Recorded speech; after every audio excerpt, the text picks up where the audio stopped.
Just had to get my 9,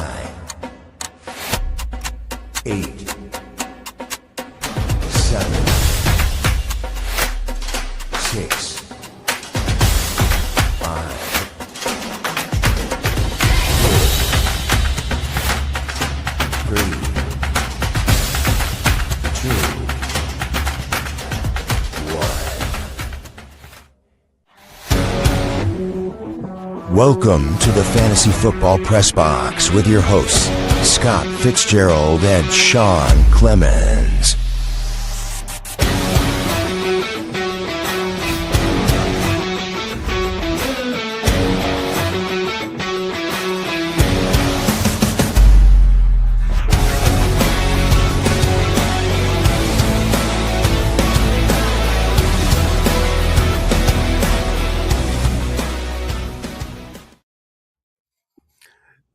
Yo, what's up, fantasy world? Welcome to another episode of the Fantasy Football Press Box, brought to you by Sudden Death Fantasy Sports. My name is Sean Trader Clem, and I am here with my good buddy, Double Down Dan. What is up, my friend? How are you today? I'm doing good, man. Fresh off of a nice shift at work, feeling great, ready to talk sports. Little sad, not gonna lie. Almost jerked the wheel into oncoming traffic on the way here. A lot of terrible trades for the Bills happening today, and I don't know if I want to live anymore, but yeah, I'm here. Dude, I totally understand, man. It's been a pretty frustrating day for both of us. We were talking about that before we got on today about that. And I mean, the frustration level is beyond anything I've dealt with when it comes to the Bills since they drafted Josh Allen. I haven't felt like this since before JA17, yeah. What do they call that before JA? I guess you could say, similar to like how they reference our Lord and Savior. That time before him was horrible. It was just not a good time for anybody, dude. I know, right? It's so crazy, dude. It's so crazy. But anyways, man, we got a lot to talk about today, dude. We really do. There's so much going on. We got so much internal things that we're going to talk about with you guys today. I got to set up our stuff here. The one thing that I didn't do is change the banner, which I'm going to. So today, guys, it is not Golden Knights again. So don't type in Golden Knights. That's not going to get you in. We're going to change the word today. I just haven't gotten there yet. What we're going to do today, guys, is we're going to do triathlon. And that's going to be our word today, guys, because what we're talking about today is the triathlon game. It is literally the launch of a brand new game that you guys, knew some of you guys have played it with us before, but it's basically our own homegrown version, me and Scott's brainchild game. It's a tri game. It's a best ball redraft and elimination or guillotine, whatever you want to call it, all in the same game, all in the same season. I'm going to break it all down for you guys at the end of the show, so make sure you stick around for all that. But other than that, man, we got NBA, NHL Finals, NBA, and I can't talk today at all. Okay. NBA, NHL Finals coming up to talk about. We're going to go over who we think is going to win that. We're going to go over the triathlon game we mentioned. We're going to go over 2001 Patriots, one of our Dynasty leagues. So, man, it's just a trove of stuff that we already had planned. And then the NFL, being the NFL, decided to throw a couple of monkey wrenches into our game plan and add some like crazy types of news that could take up an entire episode all on its own with these two trades. So, I mean, man, it's just been one of those days, right? Yeah. So, man, like I said, Dan, go ahead, man. I'm going to let you take the reins. I was just glad, to be quite honest with you, I was just glad that we could, that this news popped up right before I hopped on the show, because I would have been frothing at the mouth, like trying to wait until Tuesday to talk it out with the boys on DGen. But holy fuck, these trades are crazy, man. Good Lord, just did not see him coming at all. I'm excited for the game too. There's a lot of great stuff we got to talk about.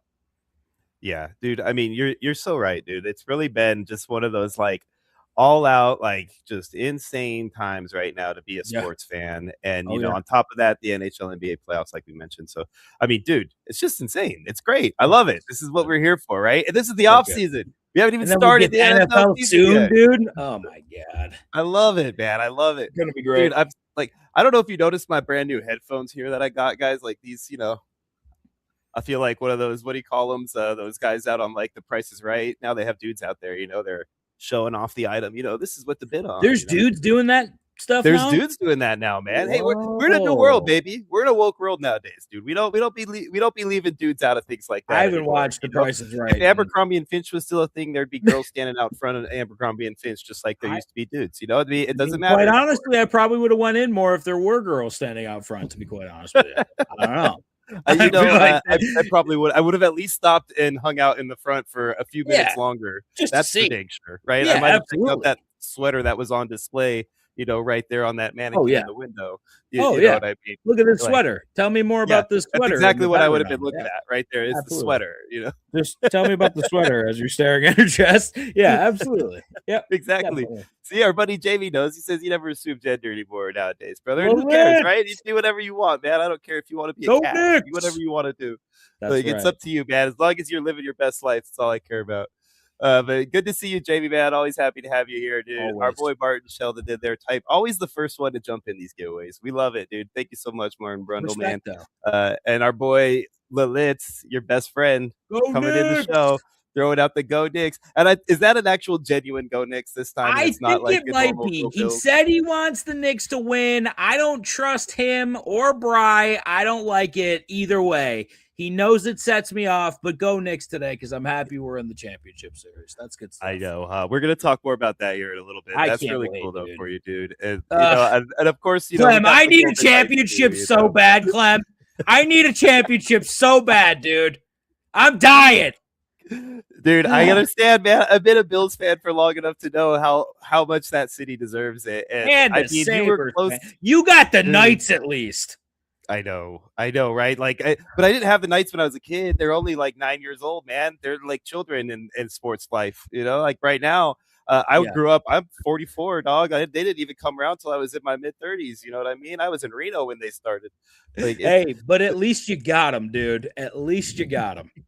Yeah, right. And we're about to get another one here soon too, which is also something we'll be talking about in the very near future. That's right, buddy. Man, dude.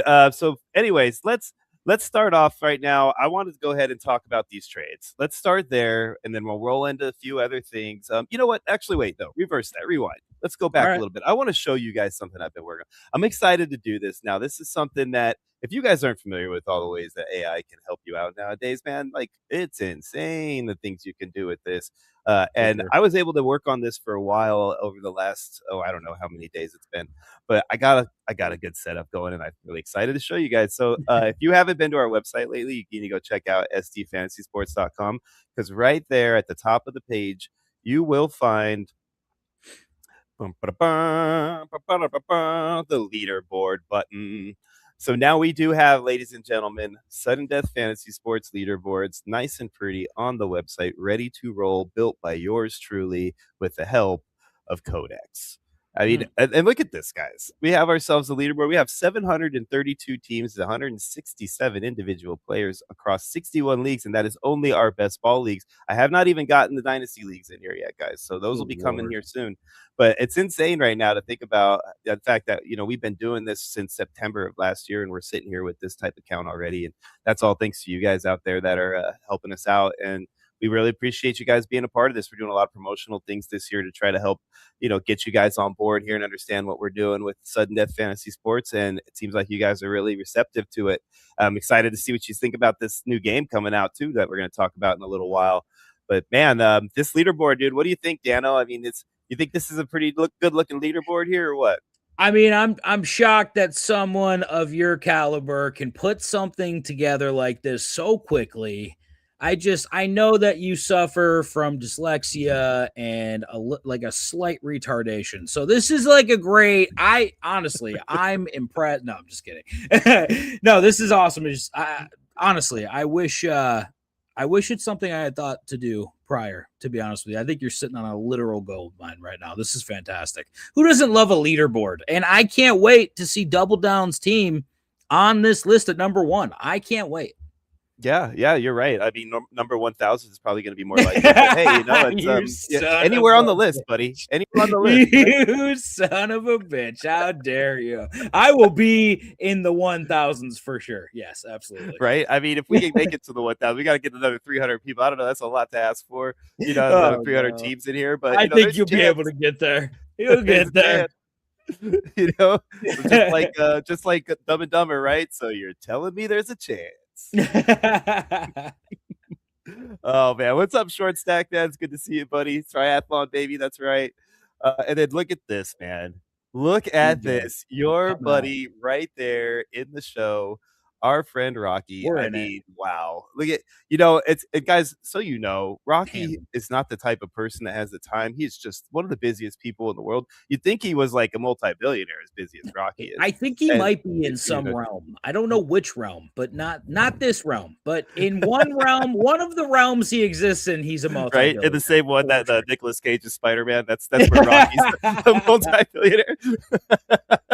The country might be a vastly different place if Nicolas Cage right? Spider-Man. I mean, who wants like a fat old Spider-Man to be like your guy, right? Like if you had to choose between all the Spider-Man versions, like why are we pooping on fat people over here? Okay, fat people deserve to be Spider-Man too. It's a new country, new day. All right.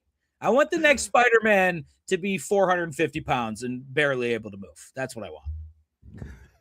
That's so Jonah Hill, like old school Jonah Hill, just back in the day, Jonah, before he looked like a weirdo, just portly Spider-Man. Dude, he is one of those people too that looks weird now that he's lost weight. Like some people are kind of like that. Like I don't know if it's just we get used to looking at him like as a chubbier version of them. I think some people look better chubbier, to be quite honest with you. Like some people do, and I think he's one of them. I really do, man. I think like it would be like seeing Chris Farley skinny. I just don't think that's what I was just about to say. The same, you know what I mean? You know that if Farley was still alive today, he would have went on Ozempic for sure. Dude, I'm about to go on Ozempic, and I'm just, you know what I'm saying? Like, you would have popped up on screen, Clem, with just like a big fat guy head still and a skinny body. We've been like, what happened to Chris Farley, man? What happened to Chris Farley? Still that big turkey neck going. Yeah, just still the but turkey. From there down, he's just like ripped.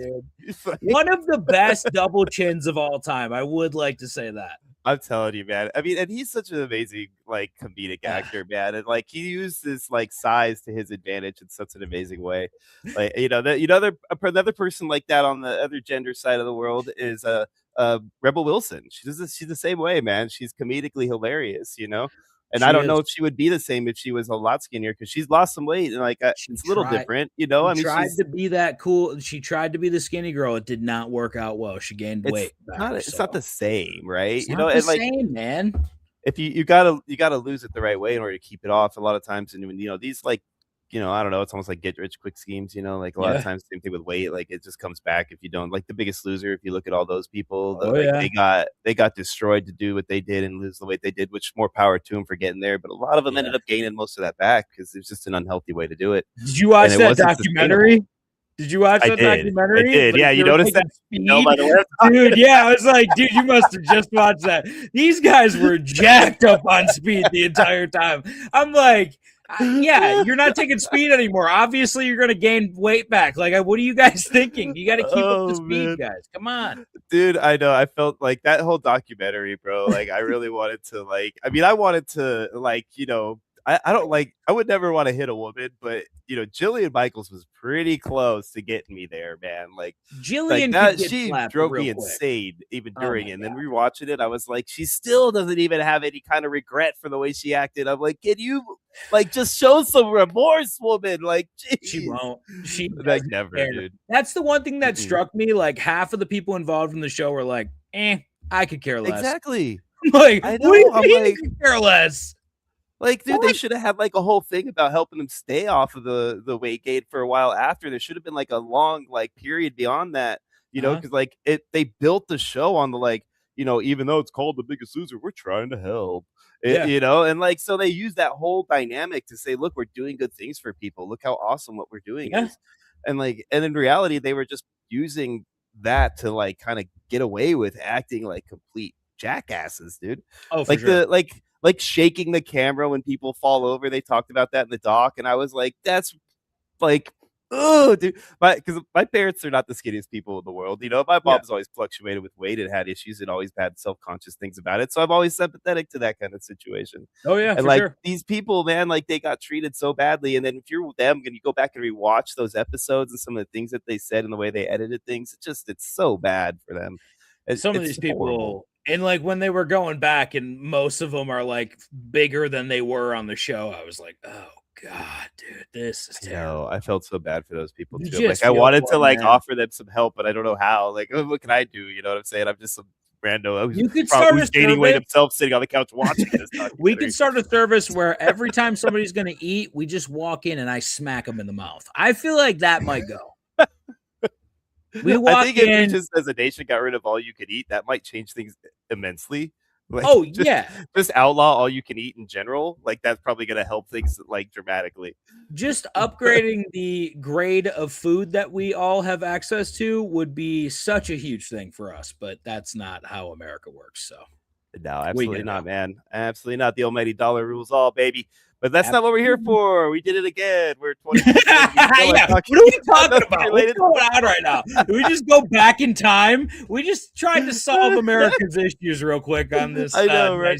This is why we're starting. This is why we're going to start a new show that's called the Porta Pod. And it's just going to be a couple of guys talking beep, and that's what me and Dan are about to start here soon, guys. I'll give you all the info when the time comes. But I mean, it's because of this. It's because we can't stay focused on the topic at hand right here, which is supposed to be sports at minimum, if not football more so. We got huge trades today.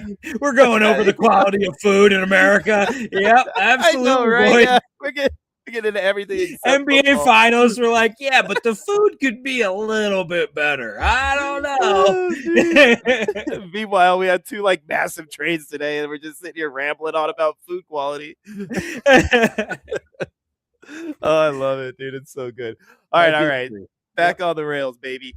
Let's talk about the AJ Brown trade first, because that one I feel like it's a little bit more impactful for what we're talking fantasy sports. AJ Brown traded to the Patriots. Come on, we all knew that was coming eventually, right? The haul that they got for him was a little surprising for me.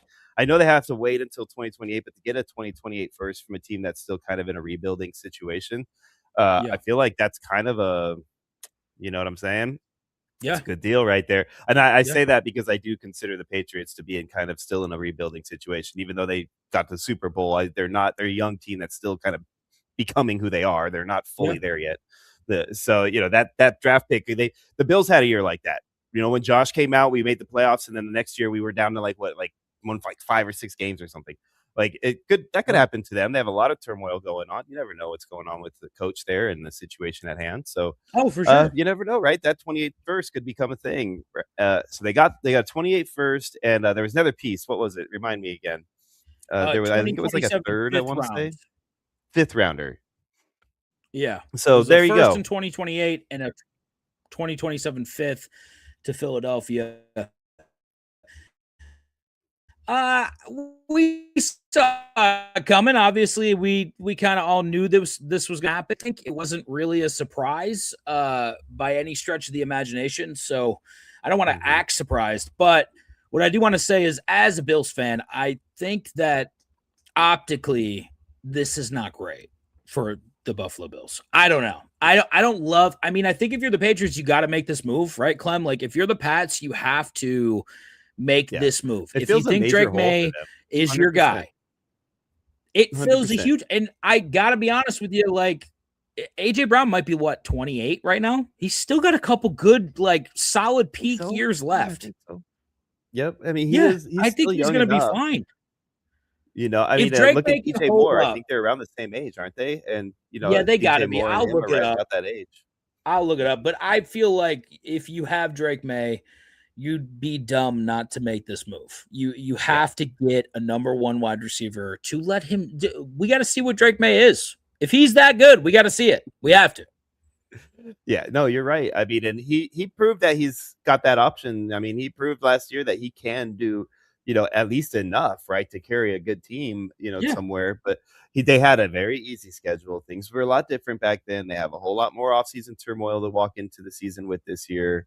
It's going to be a little bit of, I guess I wouldn't say like shorter time frame, but it's a little shorter because he just now gets traded instead of before. So that's some time that they could have been working on, a connection that they didn't get. So they had to wait because of the money, though. I think the money situation, the dead cap hit was huge if they didn't wait till after June 1st. But I mean, genuinely, I just looked it up now. AJ Brown is 28. DJ Moore's 29. So like they're even getting a younger guy and a guy that I think the ceiling on AJ Brown is much higher than DJ Moore. Yes, I agree 100%. I think AJ Brown is a better player than DJ Moore is as far as like their top end at this point. Not to say that DJ Moore isn't going to be a good player for Buffalo. I think he will. I just don't think that he can do what AJ Brown can do in certain scenarios. No, he has just like that much. AJ Brown is kind of that freakish style guy. So whether or not he's able to maintain that or not, that type of skill set, granted, does fade faster. So that might be a thing too to be concerned about. And the first round pick in 2028. By the time that they're giving up that first round pick, AJ might not even be on the team anymore. You're talking 30-something-year-old man. You know what I'm saying? It's possible. It really is possible. But what you like about it from the Eagles standpoint is, I think fantasy-wise, does that mean Mekhi Lemon becomes more of a get for people now? Oh, 100%. He's got to be, right? 100%. Mekhi Lemon just jumped up at least 2 rounds on a startup, if you got rookies included. And we do have a Dino. So speaking of, we do have a Dynasty draft right now that's filling, guys. So if anybody wants to get in, and make sure you get in our hub. DM me if you need to get in the hub real quick. But get in the hub, check it out. We got the link there for you guys. We got a Dino that's going off. We got about half filled right now. As soon as it starts, we're going to launch it. Rookies will be included in the startup draft. And just like we're talking about, Mekhi Lemon is probably going to go 2 rounds earlier than he was before this trade. Yeah, and I think that when the Eagles made that trade and got Mekhi Lemon in the draft, I was like, okay, so that basically supplants, they're going to remove AJ Brown from the situation. I think they kind of had to anyways. Devonta Smith, in my opinion, is not a number 1 wide receiver. I think he's a great number 2, and I think that's what he is. Can Mekhi Lemon be the number 1? I don't know, but now Jalen Hurts got rid of the guy he really didn't like in the locker room and what seemed to be a little bit of a locker room cancer the last couple of years. I mean, he's reading books on the sidelines. Like, fucking fly this guy the fuck out. Like, he's been a locker room cancer for a few years now, dude. He was the same way in Tennessee at the end. That's kind of why I'm not upset he's going to the Patriots. Like, I'm just not upset about it. And he's at the same spot as his baby or his buddy, Bravel over there. So that's the whole reason that he went. I mean, that was pretty much obvious that he was going for that reason. Of course, but still, at a certain point, does Drake May know what it's like to have a fucking diva the way AJ Brown is in the locker room? I don't know. Not yet. I mean, he has Diggs, but Diggs was such a different Diggs by the time he got there. Yeah, he was like, guy. I got Chargers Diggs when he was hanging out with, you know what I mean? So he was probably trying to like, I mean, he was probably trying to be like a godly individual. Yeah, he was relaxed. Let's just put it that way. But I'm telling you what, you saw AJ Brown when he didn't get the ball in Philadelphia. Drakey boy, you better get the fucking guy the ball. Because if you don't, I saw what Mr. Martin said about the second place. It ain't happening. I'm just telling you that right now. If AJ Brown is going to AJ Brown around, oh, buddy, you guys got another thing coming up there, and I cannot wait for that. I'm not mad at this. I never thought we had any ability to get AJ Brown. I never expected him to come to Buffalo. This one, in my opinion, was already done. The Diana Rossini thing came in and really messed up their whole situation up there. Made them look terrible. I don't think in any world they're going to fire Vrabel at all for what happened. Think so either. At least not yet. Not unless he has a bad season this year. If he has a bad season this season and like there's a lot of turmoil surrounding him all year long, then he might get let go after that. That's what I'm saying. But you can't fire a guy that just took the team to the Super Bowl. It's just not going to happen. Especially a team that didn't even expect to make the playoffs. Exactly. To an extent, So. But from a different standpoint, and I do want to just touch on this real quick, it's nice to see a team that thinks they have a situation, that thinks they have a window, try to fill a need and take advantage of that window, unlike the team that we both love. Exactly. And that transitions me right on into the next trade of the day, a trade the Bills should have been the ones all over. Myles Garrett, the big man, probably the best defensive player in the league right now that Aaron Donald has retired, decided to get traded on over to Aaron Donald's old team because, they needed the best defensive player on the team again. They were so used to it for a decade. They just in the league, they just want to have this best defensive player in the league on their team again. Why not? Right? What do they got to lose?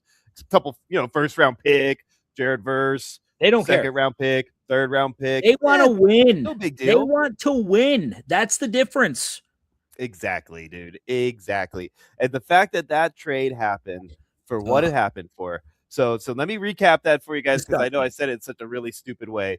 But it's Jared Verse of 2027 first, 2028 second, 2029 third, I think is the way it's worked out. Like that. Yeah. And it's so basically a first, second, third, and the Verse for Myles Garrett. So I think that's an easy package to pay for a guy like a Myles Garrett in the championship window.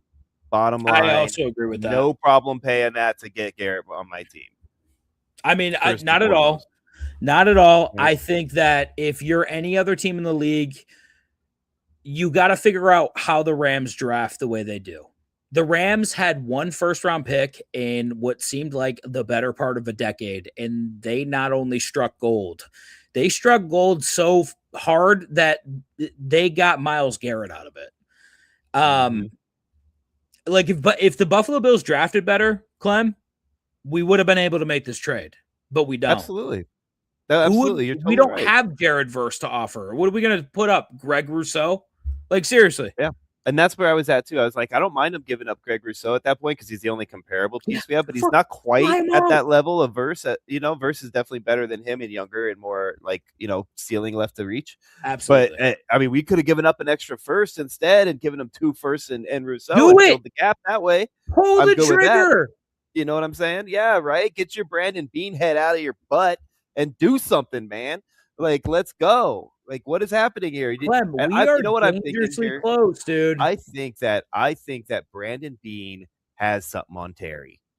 I think he is blackmailing his way to keeping his job, dude. I really do, man. Because it's just there's something going on here, bro. There's something going on. You don't get promoted after the coach gets fired and then get to do all this and watch all that happen in your backyard without getting some sort of talking to from the big guy, right? So if you didn't get no talking to about this, yeah, there's something else there. There's something else there, baby. I genuinely think it's a situation where Terry only trusts a certain group of people, and I think Brandon Bean's just one of those guys, man. Yeah, Kevin Costner would have got all 3, and on top of it, had it written on a Post-it. Yeah, written on a Post-it. Myles Garrett, no matter what. That's right. That's right. And honestly, listen, this is a move from a team that wants to win a Super Bowl. And I just can't say the same for our team, dude. And honestly, it makes them the number 1 contender in the NFC immediately, in my opinion. Like, they are now by far the number 1 contender on that side of the And also, I just want to tell you, they are also the team that I expect Josh Allen to go to after he leaves Buffalo. All right, Dan, if you make any kind of comments like that again, you're never going to be allowed on my show. Listen, I'm just telling you, movie star wife, buddy, if we don't Josh Allen is not leaving Buffalo until he retires. If we don't win a Super Bowl in the next 3 years, I guarantee that he will be on a different team. Guaranteed. You're hurting my heart, dude. We've had a rough enough day already. It's just a fact. Do this to me right now. But you know what, Clem? The moves like this, when you let these moves happen and you don't strike, like Waddle. Waddle now goes to Denver. You struck out on Waddle. This is all on Bean. You struck out on Waddle. You struck out on Von Miller. You struck out on every big signing you've ever made. Literally. He's drafted terribly outside of a handful of guys. What saves him is his back-end drafting, his 4 through 6. Those are the rounds that seem to be the ones that hit for him. Otherwise, like the top 3 rounds, he always ends up overdrafting in the second round, like always way overdrafting somebody in the second round. Did it again this year. Traded up to overdraft a guy in the second round again in a position that we already had taken care of, in my opinion. We didn't need that. But okay. Things like that continue to happen. It's just like, whatever you want to do, buddy, you got the reins now. So if this fails, if this falls apart, like there is nobody else to blame. That city will tar and feather that man. They will chase him down the street with torches and pitchforks, dude. I'm telling you. Like, they will not put up with it. If this doesn't pan out with Joe Brady, if this does not pan out, our cap situation is so terrible, Clem, that they will have no choice but to go full rebuild. And is Josh going to stay for a rebuild, dude? If we ended up in that boat, right? And like you talk about this in that light, and what I'm thinking in my mind is the Lions, right? I'm thinking back to the Stafford Lions situation because that's pretty much the same scenario that you're outlining that happened to Stafford. And at that point, even as a guy who the Lions are, a team that I like, and they're my NFC team if I have one. I was all for them moving Stafford. They needed the rebuild. They needed the pick capital they could have got from him. And what did and you it say really when didn't Stafford work out. left? It wasn't right for him to make him stay. Right. You know what I'm saying? Exactly. If that specific thing happens, then yes, okay, I might start to feel that way. But I'm still going to be heartbroken as hell because I'm going to feel same. I don't think if we don't get a Super Bowl with Josh as our quarterback, I don't know if it's going to happen in my lifetime. And yeah, that freaks will it me ever out. happen? Because like I always thought when I was like younger, like, after all the 90s, eventually it's going to happen for us. We'll get there. Yeah, I mean, dude, we're watching all these other guys coming out and winning, and we're just sitting back here with one of the best players, if not, in my opinion, he is the best player in football on our team, and we're not getting there.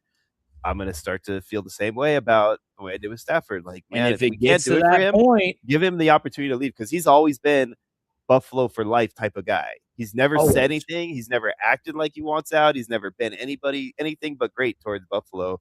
Yeah. And, if he even was treated that in a bad way at all like that, like, let him go, man. Let him go and do what he deserves to do and get that ring. Let him go win, dude. Let him go win. Yeah. And that's what we're getting close to here. So I'm bummed out as well. This was the trade this into a Bills spot again. Well, I'm just, but as a league, you have to understand these teams that think they are contenders, let the Rams trade for all of the best players they possibly could in the open market.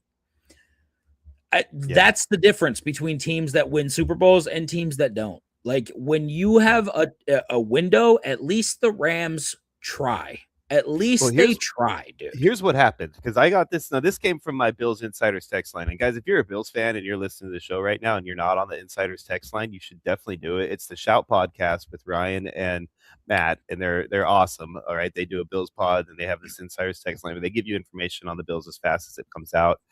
Even beat Shadows to the punch sometimes, which is, Dan knows that's pretty crazy to beat Shadows to the punch. That man is on it. So I've seen Shadows beat Schefter to it. You know what I mean? Yeah. Yes. So, but this is what they texted earlier today, right? This came straight from them. Okay. This is how it all started, right? I guess the Browns, remember when the Browns were talking about not, we're definitely not trading him. We're definitely not trading him, blah, blah, blah. Yeah.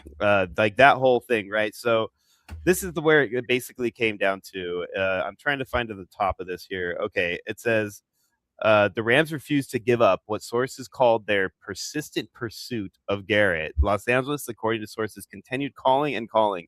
The only team that tried to pry loose a player the Browns once deemed untouchable. Talks heated up in earnest. That part bothered the shit out of me, by the way. Talks heated up in earnest shortly after this year's NFL draft. The Rams initially offered a package of picks in return for Garrett, but Cleveland held firm to its public stance. And then said the Browns told the Rams that no deal would get done without including the 25-year-old Verse. The Rams 2024 first round pick. Then the Rams initially were interested in moving Verse, but eventually weren't initially interested. Eventually began to consider a package with him as long as the draft picks were adjusted appropriately. Yep. So, I mean, that right there tells me that Cleveland probably told Buffalo no. Buffalo probably called, but Brandon Beane, being passive baby, didn't decide to call again. Are you kidding me, bro? Like, if they can continue to call and call and call and call and actually get somewhere, and you see this happens, why are you 8 years deep as a GM and not doing the same thing? Because in my opinion, Clem, because you don't think that this team can win. That's why. No. That's why you don't make those calls. I think he honestly thinks he's smarter than everybody else in the world, and he is not willing to take a page out of anybody else's playbook. But how big of a mistake is that? It's the most biggest mistake in the world, bro. It's in life, in everything that you do, that is one of the biggest mistakes that you can make in everything that you do. It's huge. Like, man. if you can't learn anything from anybody ever, you will never grow. Bottom line. Absolutely. Like, but This is Terry's MO as an owner. He did the same thing to the Sabres and finally made a good move, and they came back.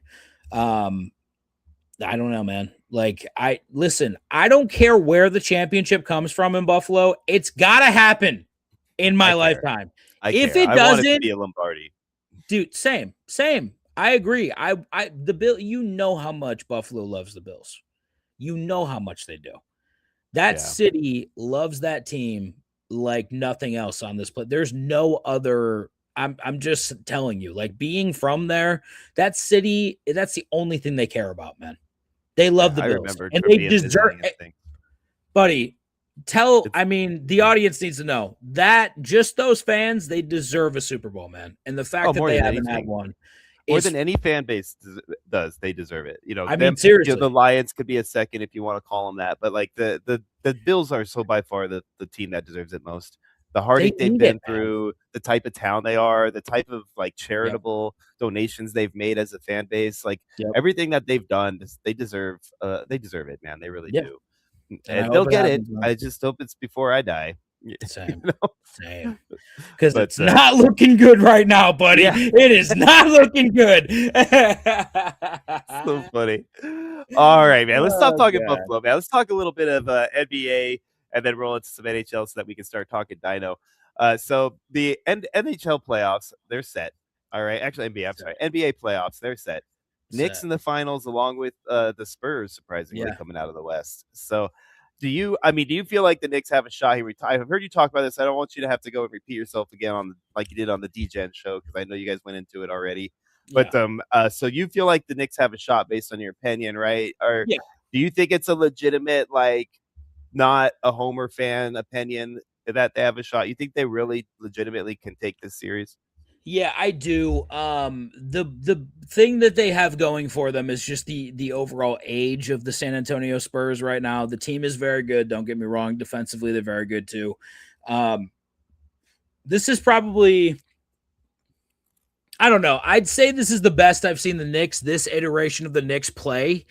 They're moving the ball. They seem like they got to rest during the regular season.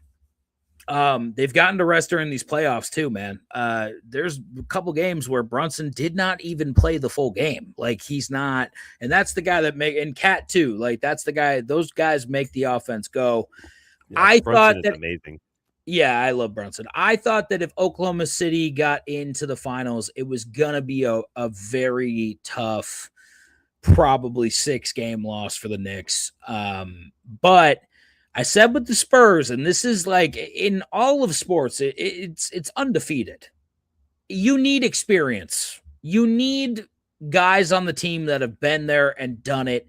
The Knicks just have been on more playoff runs. They're more battle tested. And I feel like at a certain point in time, Wemby has played a lot of basketball, man.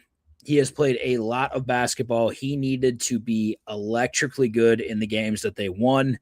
And I think that eventually the young guys run out of steam a little bit because their starting five has had to play a lot of basketball. So I think the Knicks have a shot. I think this series is going to be electric. I do think it's a 6 or 7 game series, and I think it's going to be awesome. That's what I think. I really hope so. I hope you're right, man. I hope at minimum it's a 6-7 game series with a lot of close games. There's not like all these blowouts and craziness. Yeah, it's gonna happen. By the way, the Knicks are a team that I did not expect them to be right now. So I'm glad. I'm really glad that they made it. It is so nice. I actually do feel like they have a very large opportunity to win. Yeah, that'd be awesome, man. Like I grew up kind of rooting for the Knicks, being a Larry Johnson fan from my UNLV Rebels. I always rooted for them back in the day.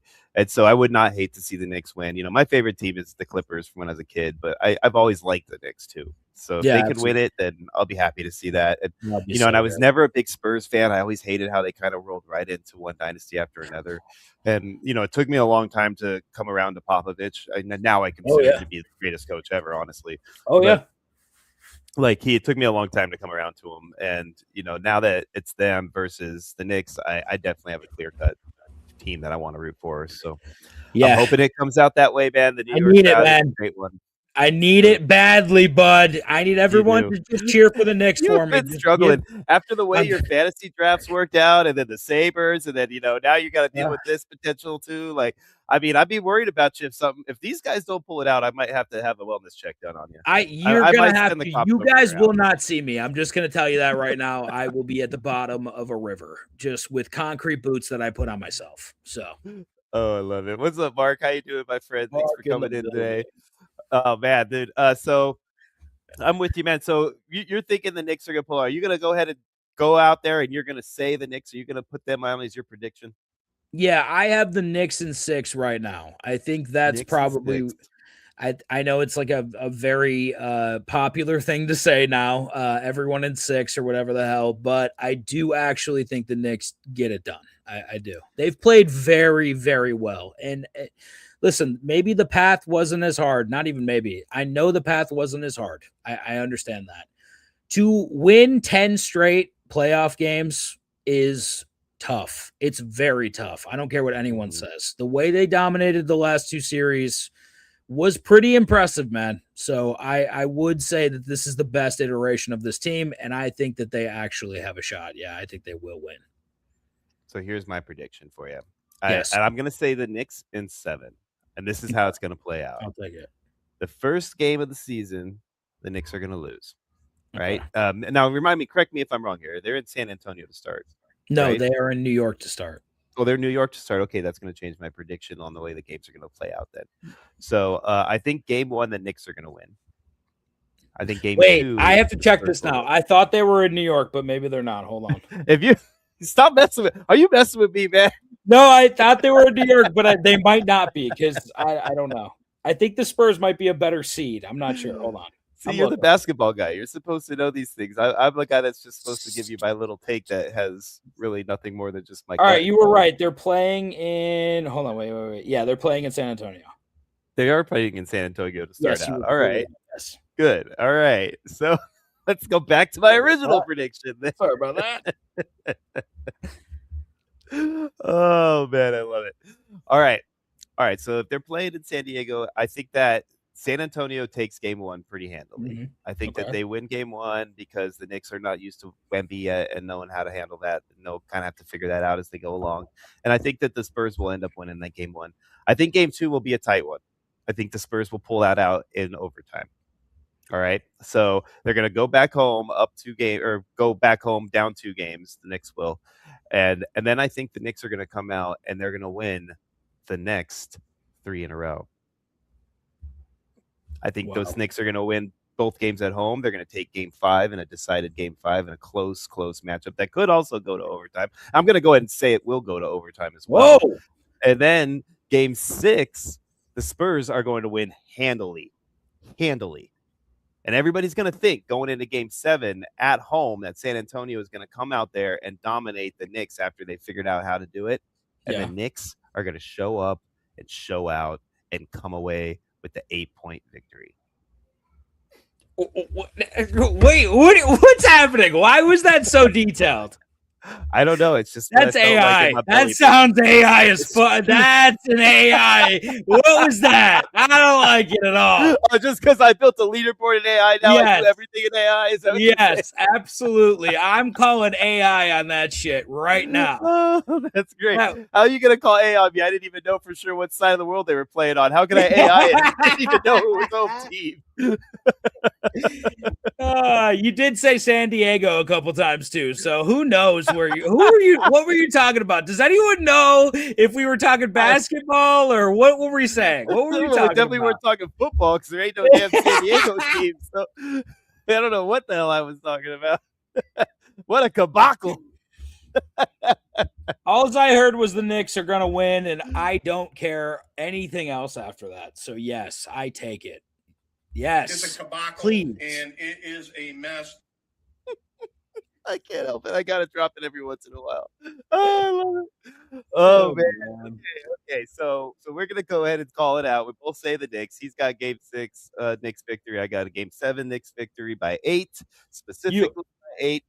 And that's how we think it's gonna happen. So neither of us are picking the favorite.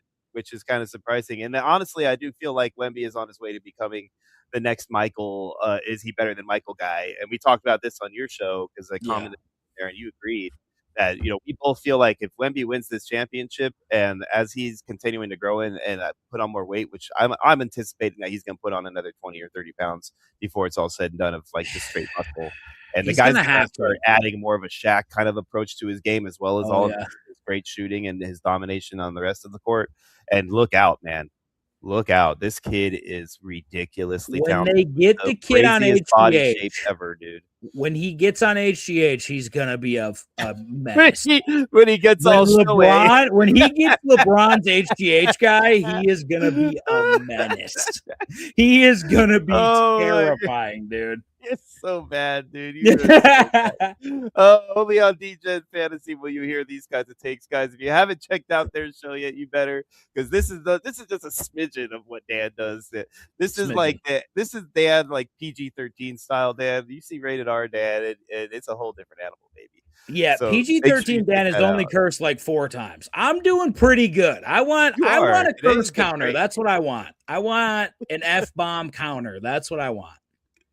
Oh man, you've been doing a great job so far, but we got some other stuff to talk about, so there's room for error here coming up. No, we're locked in. I got it. I've effectively created a PG-13 version of Dan. It's fantastic. It's awesome. I love it. Yeah. All right. So by the way, guys, this is going to go well over an hour, just like last week for some reason. But Scott's not around. I can't keep us under an hour. Or anywhere I think you're just blossoming, really. I don't even know if we like Scott anymore. I didn't want to bring it up. I feel like I bring it up every show. But is Scott even needed? I don't know. I'm just saying the things maybe we're all thinking.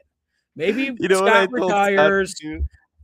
Just I already shaved my head. Do you need another bald friend? Like, I don't understand.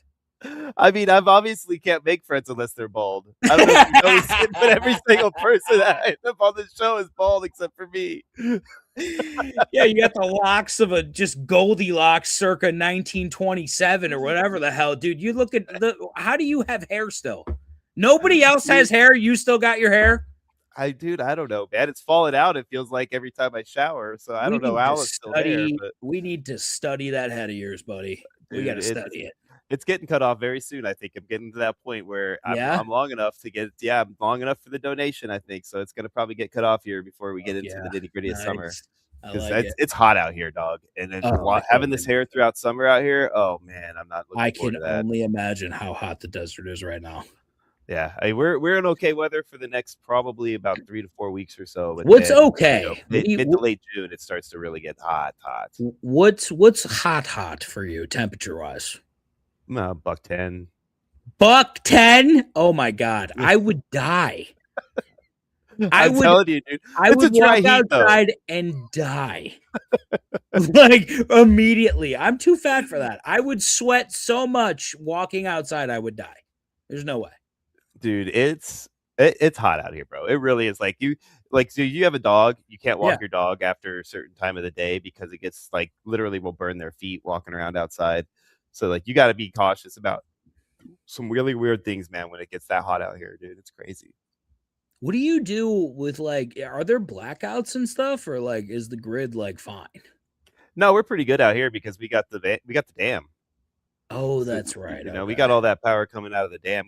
We're one of the top states when it comes to clean energy. So we've got a lot of access to clean energy, even though California takes most of it. But we got a decent amount here. So this is not what we're here for. Yeah, what are you doing, man? We're talking sports. Stop it. I keep telling them. I'm sorry, guys. I'm sorry. Oh my god. Okay. All right. Back to NHL finals, baby. Let's talk NHL finals. You all know who I'm calling for the finals. I've been calling it the whole time. Golden Knights all the way, baby. It's the Golden Knights versus the Hurricanes. The Hurricanes look like a pretty solid team. I think they can put up a fight, but I still think the Knights are going to pull it out, man. I really do. I think it's torts here, man. I don't know. I'm not going to go too crazy. I'll let you talk more about it because I know that you might have a little bit more love for those Carolina guys, being that I don't want to listen, Clem. I don't want North Carolina to win anything. I hate living here when they win things. The first time they won a Stanley Cup, I lived in Raleigh, which is where the Hurricanes are headquartered, and there was redneck hockey signs everywhere, and I wanted to jump off of every building I saw. So I don't want that. I don't want them to have a good time. I don't want them to win anything. I do think it says something that they lost only one game on the way to these finals. I feel like they're a very good team. I hope that Vegas turns it out, wins. But I do think Carolina gets another cup. Yeah, I mean, it's unfortunately for you, it's not going to happen. But hey, I understand why you would say that. I can get it. It's just, to me, man, I don't think anything's going to stop them Knights, baby. They were not going to lose at the Fortress first and foremost, right? So Okay. they're going to have to take one of them off of us, I think, in order to beat us. Otherwise, we're going to be able to maintain and take the win, because we are not going to lose every game in their house. I'll tell you that right now. We are a great away team. So yeah, I think it's going to be. I think it's a long series, regardless, though. It is. I think it'll be like about 5 games, maybe 6 games. Really long. You're confident right now, dude. You're real confident. You are way too confident right now. I don't know. Man. I don't know. The way that we swept Avalanche, baby. I mean, it's hard not to be. The Avalanche are really good, and you guys on. should be confident. I'm not saying that. The Hurricanes are a very good team, man. We'll see. We'll see. Yeah, it's going to be a fun one to watch. It really is. We find out a lot tomorrow. Right now. Yeah, we find out a lot tomorrow, though. We got to figure out how these teams really match up. But if the Knights come out like they came out against the Avalanche, it's going to be a long day for Carolina. So we'll see. I think this first game, man, I think they're going to come out hype, man. They're going to be chomping at the bit to get out there and prove themselves. So because a lot of people, Golden Knights 4-1.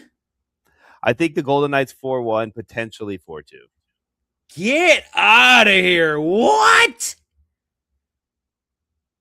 If you take the Golden Knights minus 2.5 for the series, it's plus 500. How positive are you that this happens?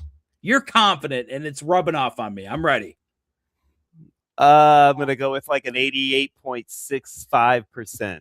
All right, I'm putting 88.65 on this then. 88.65 to win 531.90. Lock it in. Perfect. There it is. Perfect. If you win it, I'll just take the 190 so that you can have a nice even 530. I will gladly give you $1.90 for sure. Got you, Clem. No problem. I didn't give you $2. I'm not giving you more than $2, but I'll give you $2. No. I want you to have a nice even number. It's very important. Yeah. I'm gonna give you $1.99. That's what I'm gonna give you just to mess with you. 199.10. I like it. Oh man. All right.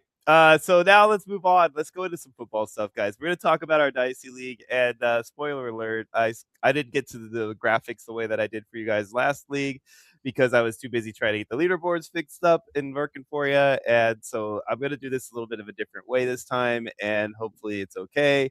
But it's definitely not the way that I preferred to do it. But, we can't always have what we want, right? So this is what we're looking at, guys. This is going to be the league. We're going to walk through each team as we go through the list here, guys, and then we'll kind of just talk about them as we go along. I'm going to start with my team since I'm first in the list, but it's not for any other reason than that. It's just because I happen to be on the far left of the screen. Sure. Yeah, we all think you're telling the truth right now, for sure. Definitely. He's obsessed with himself and his own team. I just want everyone to know it. That's what he's saying right now. I'm just saying. I know that I have a good team. That's all I have to say. Jackson Dark, Kyler Murray, Riley Leonard, Bryce Young, Anthony Richardson are my quarterbacks. Nice. Jahmyr Gibbs, Breece Hall, J.K. Dobbins, Jonathan Brooks. Nice. All right. Isaiah Davis. That's not Jonathan Taylor. It's Jamari Taylor, everybody. Okay. Najee Harris. Ted McMillan is my first receiver.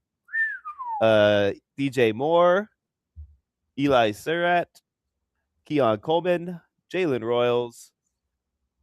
I don't even know his first name. I'm just going to say K. Mumfield. Bryce Land. I don't know who the hell that is. Juwan Jennings, Tank Dell, Colston Loveland, Tyler Warren, Eric All. Guys, this is my team, and I'm screwing it all up. Wow. That's it. David Njoku, George Kittle. And then I do have a first in the 27th, second, third, and fourth, and fifth. So I got all of my picks still. Wow. I know that kind of sucks, guys. It doesn't give you the best option to really run through the squad there. It's really not my favorite way of doing it either, but this is what we're dealing with today, unfortunately. So overall, what do you think, man? You got any thoughts on that? I think this is actually a really good team, man. I'm like impressed. I think your quarterbacks are pretty solid. Kyler Murray, I think, has a big year this year, kind of lined up. Looks like JJ McCarthy's already very, very threatened by Kyler Murray. So that's a good sign if you own Kyler Murray stock, you know what I mean? Gotta love Gibbs. I think your running backs are really solid, man. I think you got a lot of depth here. I think a lot of these guys are going to score big points for you. Like the wide receivers, Tet is do you feel like Tet's going to have a huge year like I do? I do. I think that not only that being a dynasty league, I think he's going to have a huge career. The 1,000-yard rookie receivers always seem to do well as they move forward. So I'm pretty excited to see what he has to offer. Plus, he really showed me something just like eyeball test wise. That I really liked a lot. And with he's that got offense, everything you want for a number one, dude. He's just got all of it. He can catch the ball so well, man. I hate Keon Coleman. I don't know what you were thinking. I don't know why he's on this team. Like one of the last picks. Genuinely, I want you to get rid of him right now. He makes me so upset. The fact that he did not pan out makes me so upset. Anyways, I know. Can I just tell you what is there? Let me ask. Go down to the tight ends because I really feel like your emphasis usually in this league in these leagues are tight ends. You always draft a lot of high end tight ends. Why? So there's are you familiar with TEP, tight end premium? Yes, I've heard it before, but still. So what tight end premium is if you normally have a PPR league of 1 point per catch for a receiver. So even any tight end or receiver running back gets a catch, it's 1 point. A TEP league, it adds extra to that 1 point if they're a tight end. So these leagues are a 0.5 TEP. So every time a tight end catches a pass, he gets 1.5 points instead of 1 point. Oh, okay. All right. So that makes more sense. And honestly, I get the strat now. That makes a ton more sense. Love your tight ends. I think this is your best group by far. Yeah, I like it too. I like you said, I attacked it on purpose. The Colson, Loveland, Tyler Warren back-to-back picks was a pretty intense move to make in this situation. But also getting George Kittle and David Njoku to back those two up is like a huge win for me, I thought. Huge. So I was pretty excited about this draft too. I'm not going to talk up my team too much because it's my team and I don't want to be that guy. But I definitely was happy with the way the draft turned out.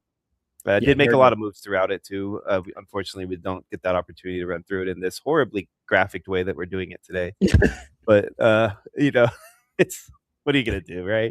Yeah. Would you rather have this or leaderboards? We want leaderboards more than we wanted this, right? We like leaderboards for sure. Yeah.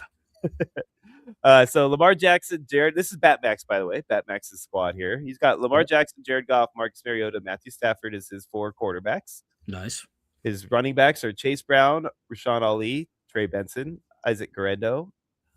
I don't even know that guy's Heidenreicher? Heck. Heidenreicher. Justin Still, Ty Johnson, Tajay Spears, and Zach Charbonnet. Geez, lots of running backs on this squad. He's got a decent receiving core. Justin Collins, Devontae Smith, Jacoby Myers. Whoa! He's got the top 2 receivers on the Eagles. Wow. Jordan Addison, Trey Tucker, Andre Losavash, Jalen Coker, Torrey Horton, Chris Brazel, Calvin Ridley, Brandon Ayuk, and Rashad Bateman. Some of these guys haven't dropped their extra players yet, guys, so you might have a few guys that'll come off this team here in a few days, but for now, that's where he's at. Dallas Goedert, Stover, Arroyo, Kazmarak, and Dulcich are his tight ends, and as far as his rookie picks, he has 1, 2, 3, 4, and 5, all 5 of his rounds. So what do you think of that squad, buddy?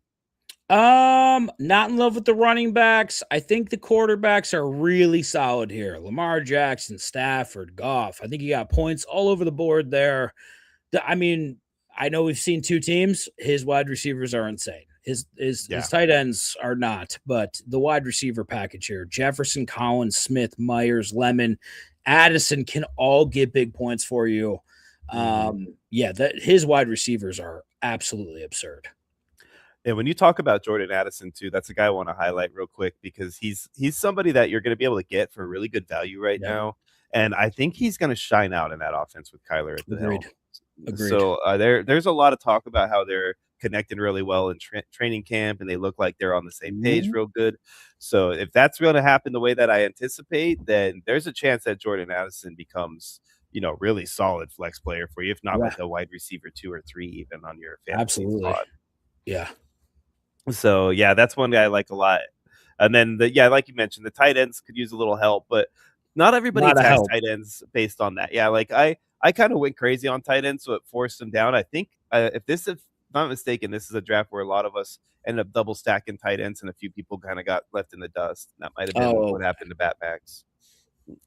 But Blake Us 36, let's see how he did. He's got Patrick Mahomes, Sam Darnold, Ty Simpson, Garrett Nussmeier. It's not a bad room, huh? I like his top. We talk about him room by room. Let's do it that way. Maybe better. Yeah. I think this is a decent quarterback room. The Ty Simpson pick is probably late in the draft, so it's kind of your flyer. I would have liked a third starter. Same. I'm not in love with these quarterbacks at all. I think Mahomes, when he comes back, I don't know what he's going to be.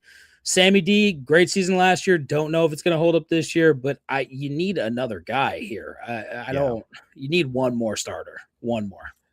Yeah, and I know you got Nussmeier back there to back up Mahomes, but I personally don't think he's going to be the starter if Mahomes doesn't start the season. I think it'll be Justin Fields, and so you really are stuck with just Darnold to start the year if it happens that Mahomes isn't healthy. Agreed. So I'd be worried about that.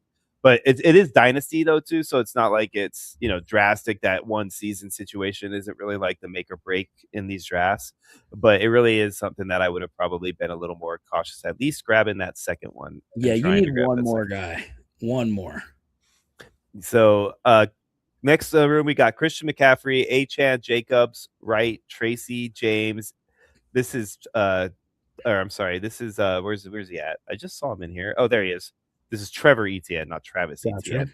And Aaron Jones, Isaiah Pacheco. So he's got a pretty solid top end squad here at the running back room. I like his top 3 guys. If Jacobs plays, he should be set there. He's got some good depth with the guy Achane being handcuffed by Wright. I love the way he did that. I think that's a great way to go. Tyrone Tracy being behind a guy coming off injury is something that might be able to help you, especially early in the year also. For sure. So between that, Aaron Jones and Isaiah Pacheco, I think he did a pretty solid job on this room. Yeah, I agree with you. I think it changes, not drastically, but it definitely changes quite a bit if Jacobs can't play this year. That's what I think. Yeah, I agree. And I think he will play. I'm not going to say he won't, but I think he will play at least one season, whether or not he gets punished. See. The wide receiver room, Jackson Smith and Jigba, Devontae Adams, Roma Dunze, Romeo Dobbs, Matthew Golden, Cedric Tillman, Jalen McMillan, who I think is a good player, CJ Daniels, Darnell Mooney, and Kavontae Turpin. I like the room, man. I think he's got solid top end with JSN, Devontae Adams, and Roma Dunze. Those 3 in your top 3 spots are always awesome. I think Matthew Golden still has potential to come back and show us that he was worth the first round pick, if not at least, being a serviceable player minimum. Jalen McMillan's a guy I like a lot, man. I think he's going to turn it on this year now that Mike Evans is gone. I think he becomes one of those top 3 targets in that offense. Otherwise, man, I think he's got some solid depth beyond that. I think that McMillan, by the end of the season, you'll be saying it's JSN, Devontae Adams, McMillan will be the third wide receiver on his team that you'll mention. That's what I think. I think McMillan goes absolutely ape shit this year. So I'm really, really trying to get him in every draft I'm in right now. Yeah, I mean, I don't blame you, man. I mean, he's definitely a guy that I think is going to take off, and he's another one that you can get really good flyer late in the season on, guys. So you definitely want to check that out. Yep. So yeah, let's look at Artful Dodgers. Oh wait, we didn't go into his tight ends. Third, come on, Sean, get your stuff together here. Travis Kelce, Rondé Gadsden, Max Clary, Oliver Delp. Why am I having such a hard time saying his name? And Evan Ingram are his tight ends. It's one of those rooms that if Kelce plays okay this year, then he'll be all right. But now that Gadsden has Njoku competing with him for targets, I don't love it. I'm a little concerned about the depth. Definitely. Same. I don't love this room at all. Kelsey just did not get. You better hope Gadsden does something for you because I don't see a lot of high end points on this squad for tight ends. Yeah, that's a tough room right there, man. I mean, the rest of your team looks pretty solid, but that's a tough room right there to have. And let's just double check here. He's got 1, 2, 3, 4, and 5. He's got all of his picks, but nobody else's. So he's sitting there pretty with at least his 5 picks moving into next season's draft. Artful Dodger too. This guy's drafted quite a few of our drafts with us. We played a lot with him, and he's one of our good buddies here. He does a great job. He started out, I think, in the one hole since he got our boy JA17. So he's got Josh Allen, Jalen Hurts, Kirk Cousins, Justin Fields as his starting his 4 quarterbacks. And, I think to get Josh Allen in 1-1 and then to have Jalen Hurts in a super flex fall back to you at 1, which would be actually 212, right? Yeah. That's a pretty solid steal right there. I agree. I think. Yeah. This is a great quarterback room. He still secured his third starter at least early in the season with Cousins, and then has Justin Fields there in case Patrick Mahomes doesn't play. He might have 4 starters week 1. Yeah, he might. And you gotta love a Josh Allen, Jalen Hurts quarterback room. Yeah, especially it's one of the top in the league for sure. Yeah, it's definitely up there, man, for sure. His running back room starts out with James Cook, Bucky Irvin, Kamini Vidal, Woody Marks, R.J. Harvey, Jonah Coleman, some guy named Claiborne, and Joe Mixon. So I like that he backed up Coleman and Harvey because I do think one of those two is going to end up taking the other's job per se. So I think it's good to have both of them because you could just end up moving from the one that loses that job. I like Woody Marks too. I think he's going to turn out to be a solid player still, even though people are stressed about the addition of Montgomery. And then his top end of James Cook is solid. I think Bucky is a little stressful because of the injury scenario, but he's got enough depth to help if he needs to. And so it's not a terrible room. I think he'll be competitive, and he's got some young up and comers that could be really beneficial down the road. Yeah, I agree. But outside of James Cook and Bucky, I feel like I'm kind of missing something in this room. So that's where I'm at with it. It's like that girl that you walk over to that's like super hot, and then the moment she smiles and her teeth are all jacked up, it just right. You're like, oh my god, what the hell was that? Oh God! Just out loud.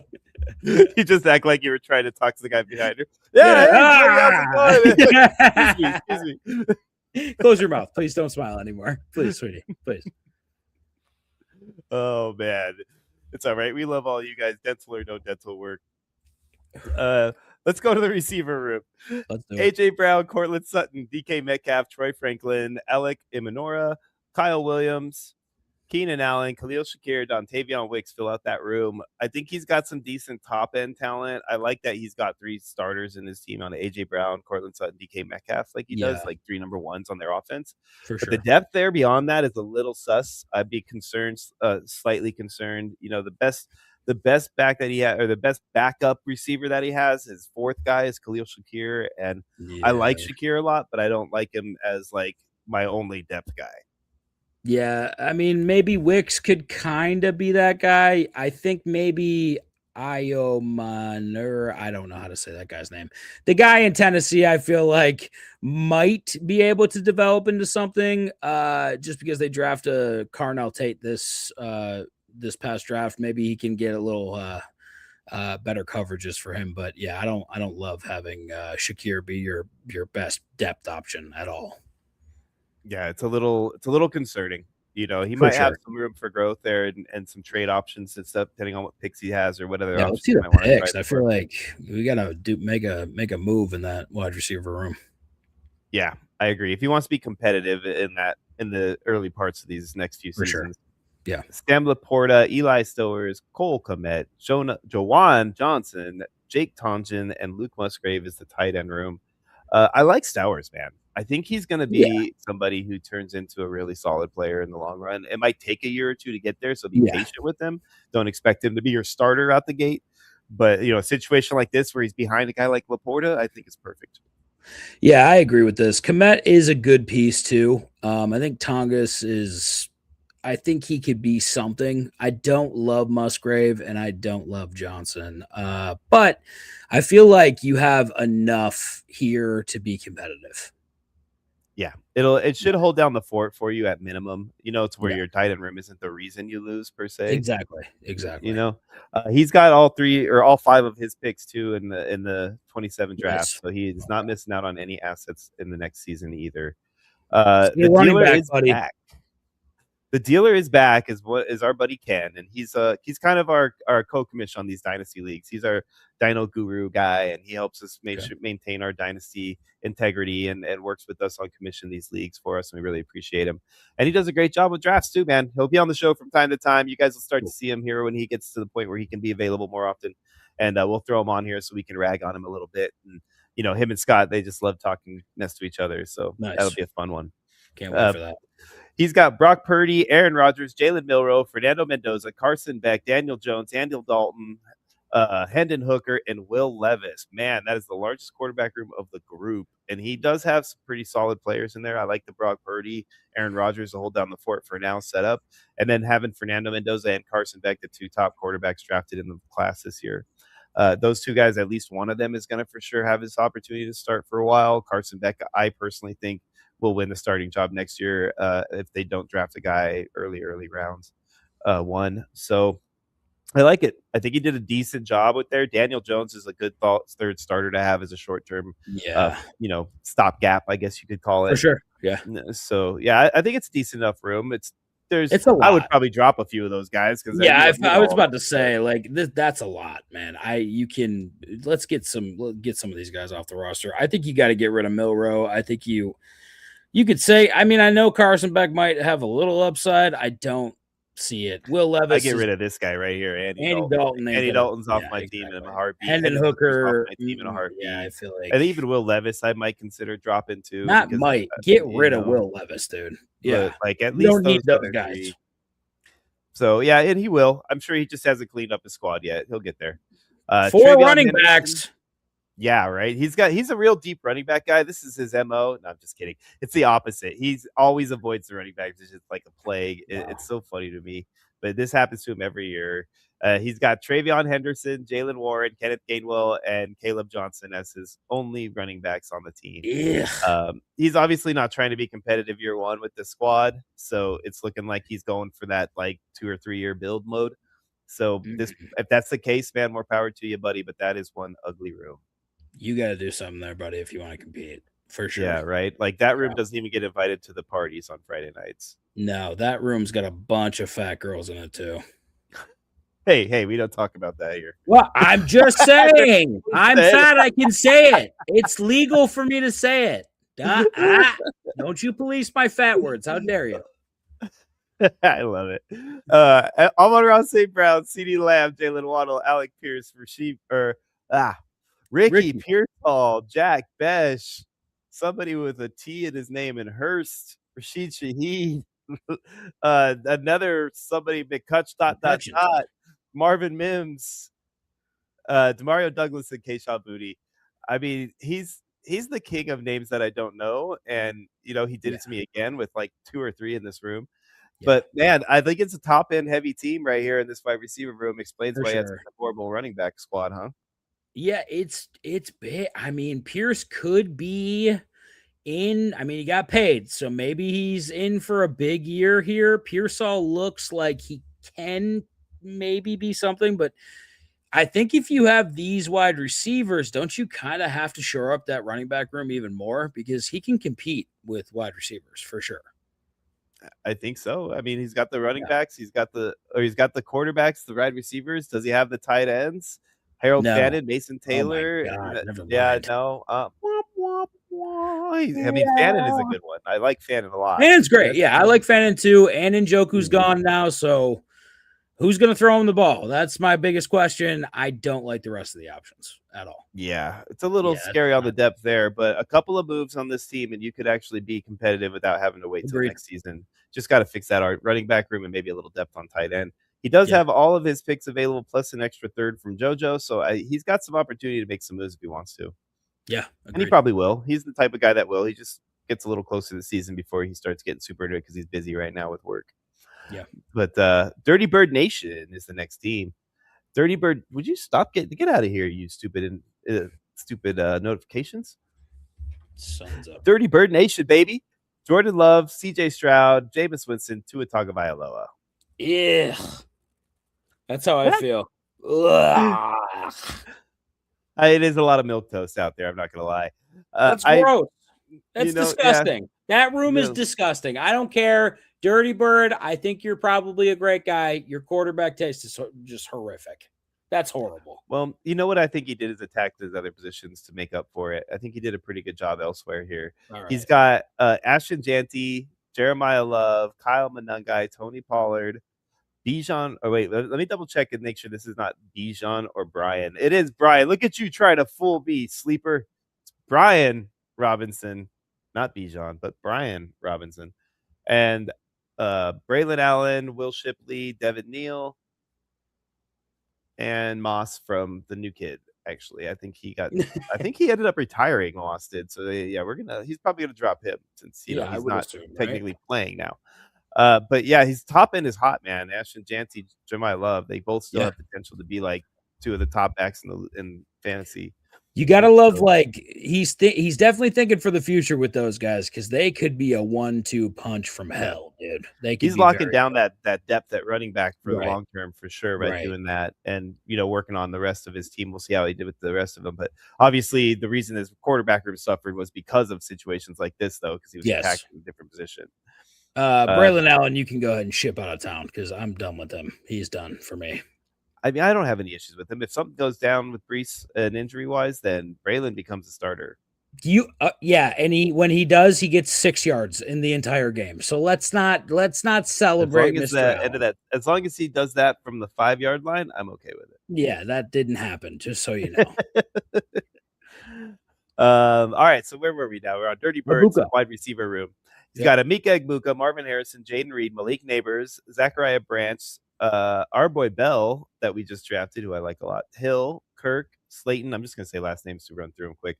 Wandale Robinson, except for him because he deserves a first name, and Dotson. I kind of like the team. Yeah, I do. I kind of like the depth a lot there, and I do like that Marvin Harrison, Emeka Egbuka, and Malik Neighbors as your top three is a really solid starting squad, in my opinion. And Marvin is super underrated. I'd want one more guy here at the top end. I don't love Reed. I don't love Branch. I don't love Bell. I don't think Tyreek Hill's gonna really. Is he gonna play this year? Wandale? You don't I like Wandale. I like Wandale. Yeah, I'll give you Wandale, but the rest of it is we need one more guy here for me. I need one more. Yeah, I mean it's definitely a team.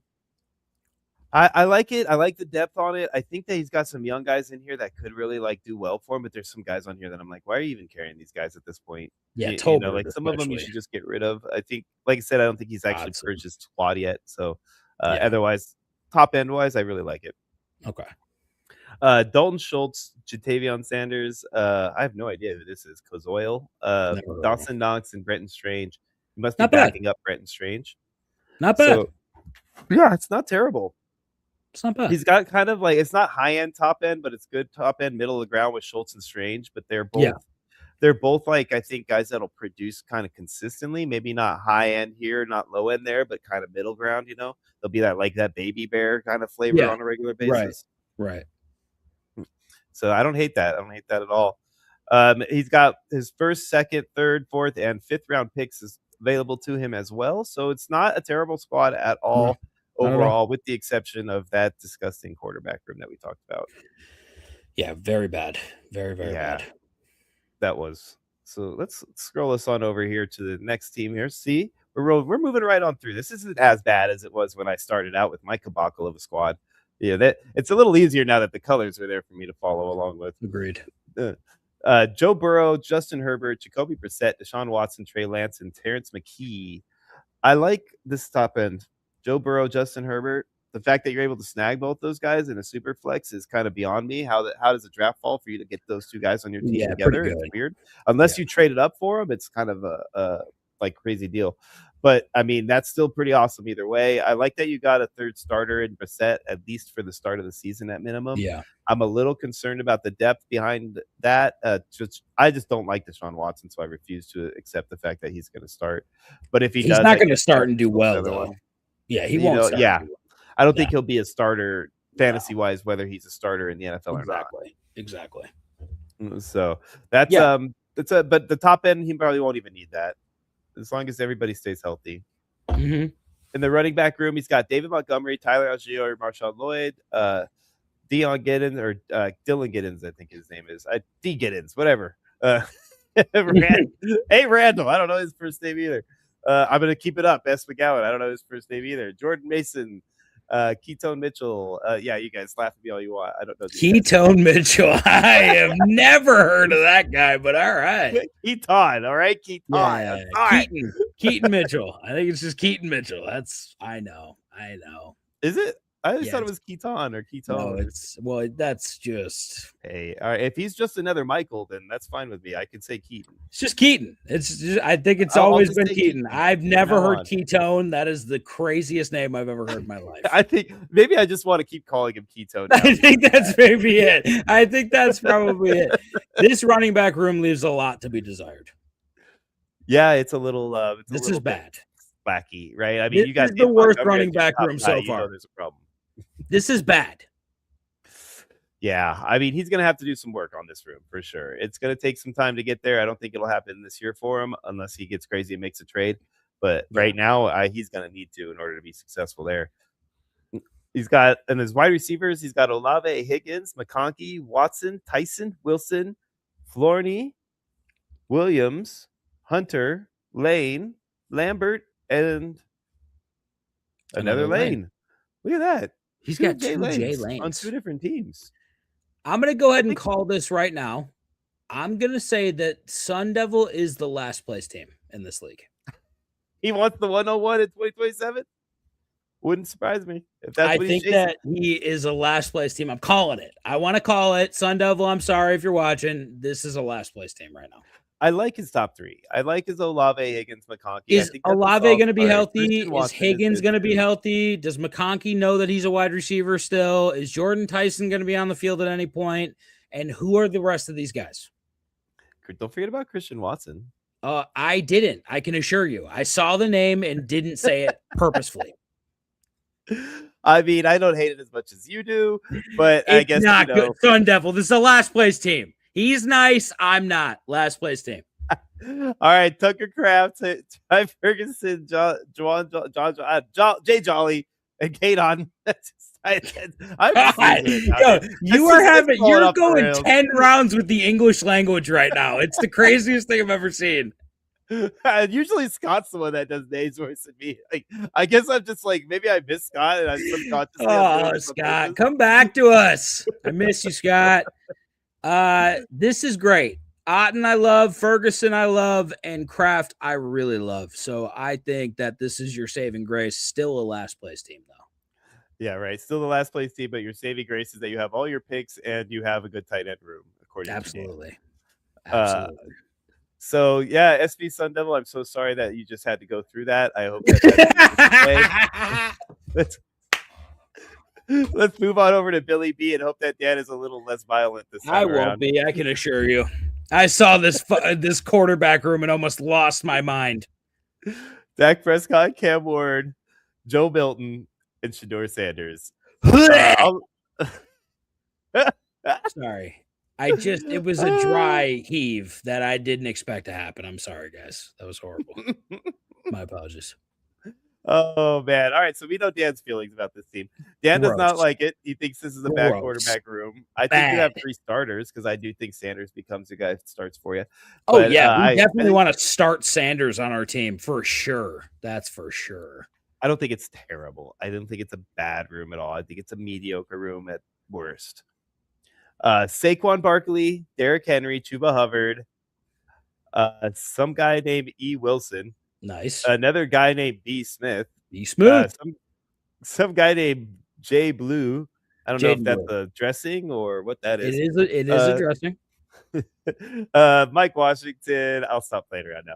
Jay Miller, James Conner, and Jay Miller. What do you think here, Matt? I mean, the top end is good, but old, and this is a dino. I mean, you didn't even fill it in, though, with any young talent beyond a couple of guys that maybe have a chance, like a Jadon Blue. Maybe. Very big maybe. No, I don't think. And Barkley and Henry are old, Matt. Yeah. They're old. They are old. I mean, he's definitely, and if you have guys like that on the top of your squad, then you're probably trying to compete this year. Yeah. So he's probably going all in for year one competition, which based on this receiver room, I wouldn't surprise me. He's got Puka Nacua, Drake London, Zay Flowers, Casey Concepcion, A.D. Mitchell, Jaden Higgins, Chimere Dike, Malachi Fields, Brennan Thompson, I think it is, Cooper Kupp, and Marquise Brown. Jeez Louise, I'm terrible at this. Wow. I like the top end. I think the top end is solid, man. Puka, Drake, and Zay, all guys that are going to be starters for their squads and big target earners. So Concepcion as well, I think, is a good fourth guy with Higgins too. Jaden Higgins, I think, is an up and comer for sure. So I like the squad. I like this part. I think Concepcion is really interesting this year for sure. If a quarterback can actually throw him the ball this year, I think he's gonna stand out. I think there's one on this team that can do that right here. Yeah, he can't throw the ball. I don't know if you've ever seen him do it. It's not good. But anyways, Zay Flowers is a guy that I never want on my team and always end up with, and I just feel for you already. Yeah, I'm good on Zay for the rest of my life. Top end, great though. Top end, fantastic. We got to get some depth in these tight ends. What are we doing? Yeah, the depth at the tight end position is terrible. Dalton Kincaid, Mark Andrews, Darnell Washington. I mean, Mark Andrews and Kincaid are starters for their squads, but neither of them are expected to be like a top 10 guy right now. Kincaid could get there if he ever gets his, together. But as of right now, yeah, the depth on this squad is a little shaky. Yeah, a little shaky. I think you should rename your team Little Shakies. Little Shakies. It's not bad. Yeah, that sounds like a Shake Shack kind of place, Yeah, I like it. Right? 1, 2, 3, 4, 5. All of this is 2027 picks. So if you want to compete, Billy, start making some trades, buddy. That's right. This is our boy JoJo. He's in a lot of these with us, and he's pretty good at it. Drake May, Bo Nix, Michael Penix, Clint Klubnik, I think his name is, Taylon Green, and Mac Jones. Wow. Shut up. This is fantastic. I would pay money just to watch you pronounce words for a long time, dude. Drake, May, gotta love May, gotta love Nix. I think Penix is a moot point at this point. Klubnik is a bad quarterback in college. I don't know if he's going to be good, but I think Mac Jones maybe nice. I feel like we need another quarterback. That's probably where I would settle on. Yeah, I mean, I like Drake May and Bo Nix as your top starters because they're young guys that can hold down the fort for a long time, for sure. As they stay healthy. But I do want to have that one more guy in the backup spot. So I always like to have at least 3 starters on my team. So that's the one area that I do think he's lacking, but he's got opportunities to make trades to fill that hole, and it won't hurt his actual team unless he has injuries. Yeah, agreed. So Cam Scadaboo, Bayshaw Tootin, Quinchon Judkins, Blake Corum, Chris Rodriguez, Ollie Gordon, Alvin Kamara, and Sean Tucker. Hey, I got all those right. You did. Right? Look at that. I think it's a solid room, man. He's got some good depth there. Got a lot of youth, too. You love to see that in the Dynasty League, and I think some of these guys, like Judkins, I think Scadabo is going to be a touchdown hawk, and I love Corum, and I think Ollie Gordon is another good one. I think the depth here is good, and you have a future here. Yeah, it's a good team right there. And that's the way I like to attack the running back room too, is like young and long-term guys, because I hate the short-term aspect of running backs. Agreed. So his wide receiver room is Luther Burden, Jamison Williams, Josh Downs, Pat Bryant, Trey Harris, Omar Cooper Jr., Neas Williams. I lost it at Caldwell. I don't know who the first name is on Caldwell. So he's going to be a J. Dot, and then Stephon Diggs. We almost made it so bad. Luther Burden, James Williams, Josh Downs, not terrible starting core. I think Cooper probably ends up taking Josh Downs' spot by the end of the year as his third starter. But otherwise, it's not a bad top end. It's where a little lacking. You could tell he kind of went after running back a little more than receiver in this draft. If Diggs signs, I should say, he'll probably be somebody that'll help him. But for wide receiver 4-5 kind of role, maybe step in from time to time as his wide receiver. I agree. 3. Yeah. But that not much else. Not terrible, though. I wouldn't call it terrible. I wouldn't call it great, but I wouldn't call it terrible. Let's see what Jamison Williams could do for you. I feel like you're kind of in a feel-out year with this wide receiver room. Yeah, absolutely. And the tight end room, he did pretty solid. He took Brock Bowers, Hunter Henry, Eli Raridon, Pat Freiermuth, and Noah Gray. So that's a pretty solid, not bad at all. Solid room. What? Yeah, that's great. Yeah, it's not bad at all. It's great. Oh, I thought you said I said the name wrong. No. I don't even know what that guy's name is. No, I genuinely think this is a good room, man. I think you did quite well in this tight end room. Yeah, this team has potential to be real successful in this league. I think. No third round pick though. Yeah, missing his third rounder because he gave that one up to dealers back. We saw that earlier. But I mean, third rounder. What third rounder really makes your drafts, right? Unless his name's Luka. Good point. Trevor Lawrence, Baker Mayfield, Joe Flacco, and that's it. Yeah, we need another guy here. Definitely one more guy. Joe's But I love Lawrence. Love Lawrence. Love Mayfield. Feel like that's a good start. We need one more guy though. Yeah, and Jimmy Wojo's trying to make some moves to get there. I think he will. He likes to make some moves. He's a little hesitant to trade because he feels like he's new at it. He just doesn't want to mess up. But I try to help him out when I can, and he'll get there. It just takes practice. It's the only way to get better. Good start with these running backs. Yeah, he's got some solid running backs: Bijan Robinson, Jonathan Taylor, Travis Etienne, DeAndre Swift, P. Mafa, Ray Davis, and Rashad White. So it's a pretty solid room, man. It really is. Really some good stuff in there. Some high-end talent, some good depth pieces that can give you a nice boom week too. I like that. I like this room. Yeah, it's pretty solid, man. I'm really happy for him to have that kind of a room based on the fact that he needs that help at quarterback. You have some assets to play with to get there. Absolutely. Terry McLaurin, Mike Evans, Deebo Samuel, Chris Godwin, Traquan Thornton, D. Burks, Devon Vele, David Boston, G. Bernard, which I can't remember that kid's first name, but he's going to be good, I think. Xavier Leggett, T. Wees, Jay Noel, A. Smith, Mac Hollins, Alameda Zakitas, Ty Felton, geez Louise, Isaac Tesla, Eric Washington. He's got some, at the very end, you get Tesla and Washington, just get rid of 8 of the guys ahead of them and put them farther up, and the room still looks great. This is a great room. Too many options here when you have what you have at quarterback. So Tyquan Thornton is that. I just think that dude has a future. So I would be holding on to him right now. I think he's going to be great this year. Yeah, they do have a good connection, him and Patty. So we'll see if that continues once they get. Love to see Sadiq. Yep, Kenyon Sadiq is the top guy for his wide receiver, or his his tight end room. But he's also got AJ Barner, Mike Gesicki, Chigo Conquo, and Mike Hibner to hold it down, or M. It's Mike or not. That's depth right there, man. Yeah, I think he's got a pretty solid squad. I really like what Sadiq's going to bring to the table. I think he's going to be great, man. I do. think that dude's going to be great. Yeah, me too. He's got his first, second, third, fourth, and fifth, all of his 2027 picks. We're getting there, guys. We're almost done. And then the triathlon game's coming up next. So bang, baby. I'm excited to see how that goes.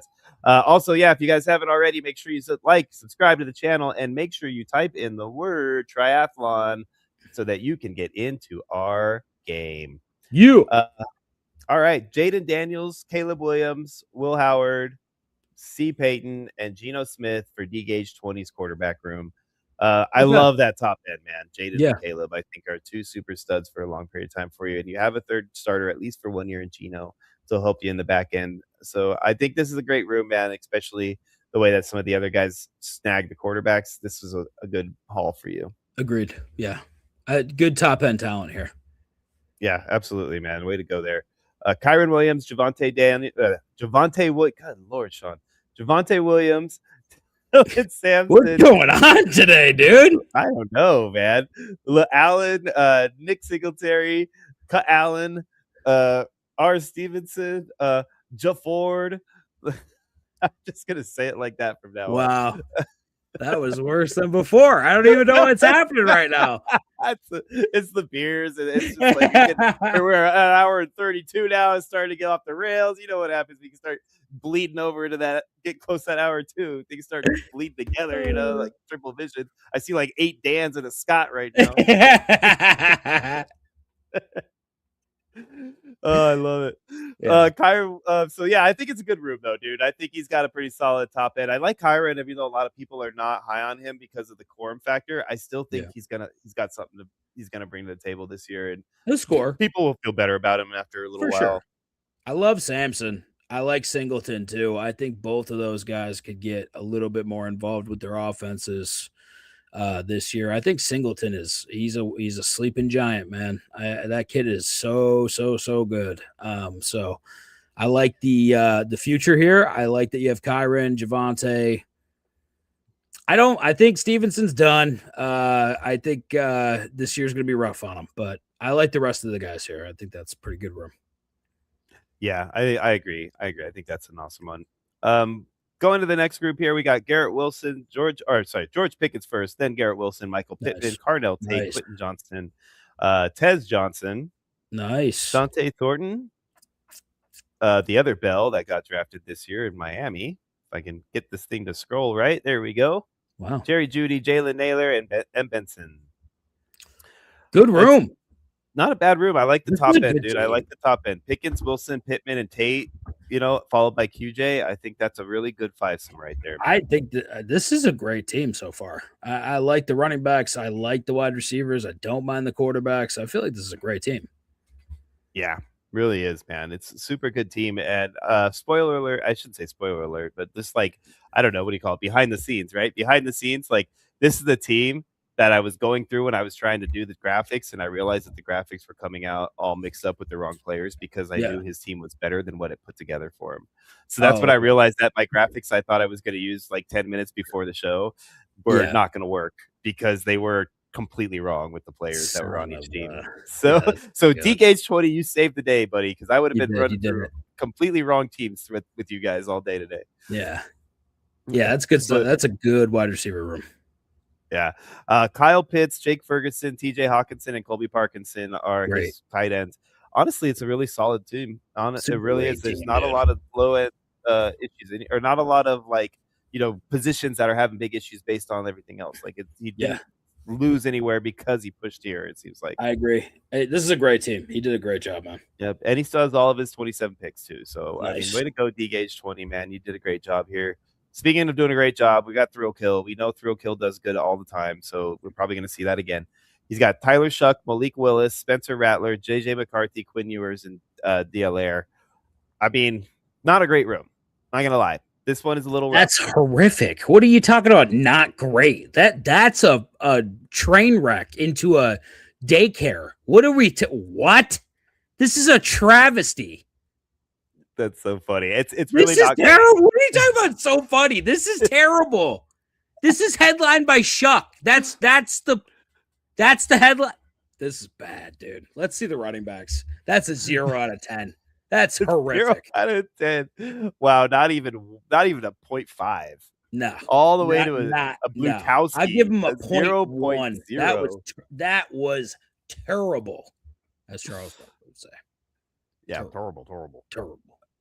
All right, well, let's see if his running back room is better than that debacle of a quarterback room, right? Yeah, that's bad. Ken Walker, Omarion Hampton, Rico Dowdle, Jakrosky Merrick, Chase, I think it's Chase, right? Brooks. I'm just going to go with the first initial. Jay Hunter, T. Brooks, Darian Price, Evan Johnson, K. Black, Tank Bigsby. I think it's a good top end room. I like Ken Walker and Omarion Hampton, and Rico Dowdle backing up those two isn't horrible. Jakrosky Merritt's a guy I like too. I also really do like Jadarian Price. I think that he's a good player too. That's a pretty deep room if you include those guys. Yeah, I don't like it. I'm not going to lie, dude. I'm not a huge fan of some of these guys in here. I think, like you said, the top line is good. Like Kenneth Walker, solid. Omarion Hampton, I like this year. I think his role is going to be bigger. And Rico Dowdle, I think he showed how much. He was so good last year. The year before, I thought he was pretty good. I think he could do the same thing in Pittsburgh. And that's where this takes a complete tank off the diving board for me. The rest of them are not good. I don't think Bill is going to be a NFL running back in the next year and a half. So I don't know. Don't forget Price. I think Price is solid. And Emmett Johnson, I actually like as well. I'm a Notre Dame fan. I watched Price. I watched Love. I think that there are serious limitations to Price's game. Serious limitations. Well, we'll find out. Seattle thought he was okay enough to take in the first round. So yeah, it was a mistake. It should have never happened, by the way. But yes, absolutely. Another Clyde Edwards-Helaire moment. Yeah. They should have waited till the fourth round when he would have still been available. I love it. Yeah. Jamar Chase, Rashee Rice, Brian Thomas Jr., Malik Washington, Oh, Xavier Worthy, and Dejon Stribling. Now, you can't good. say anything bad about that room, right? No, I think it's great. Okay. This is a great room. Okay. Yeah. Top line talent, you got depth, and man, do I love me some Xavier Worthy. Not gonna lie. Yep. See, I think it's a solid room too. Not because of Xavier Worthy. That's not the guy at all that I would have picked out of the group. It's an inside joke. His mom is so hot, dude. My God. You're Anyways, so funny.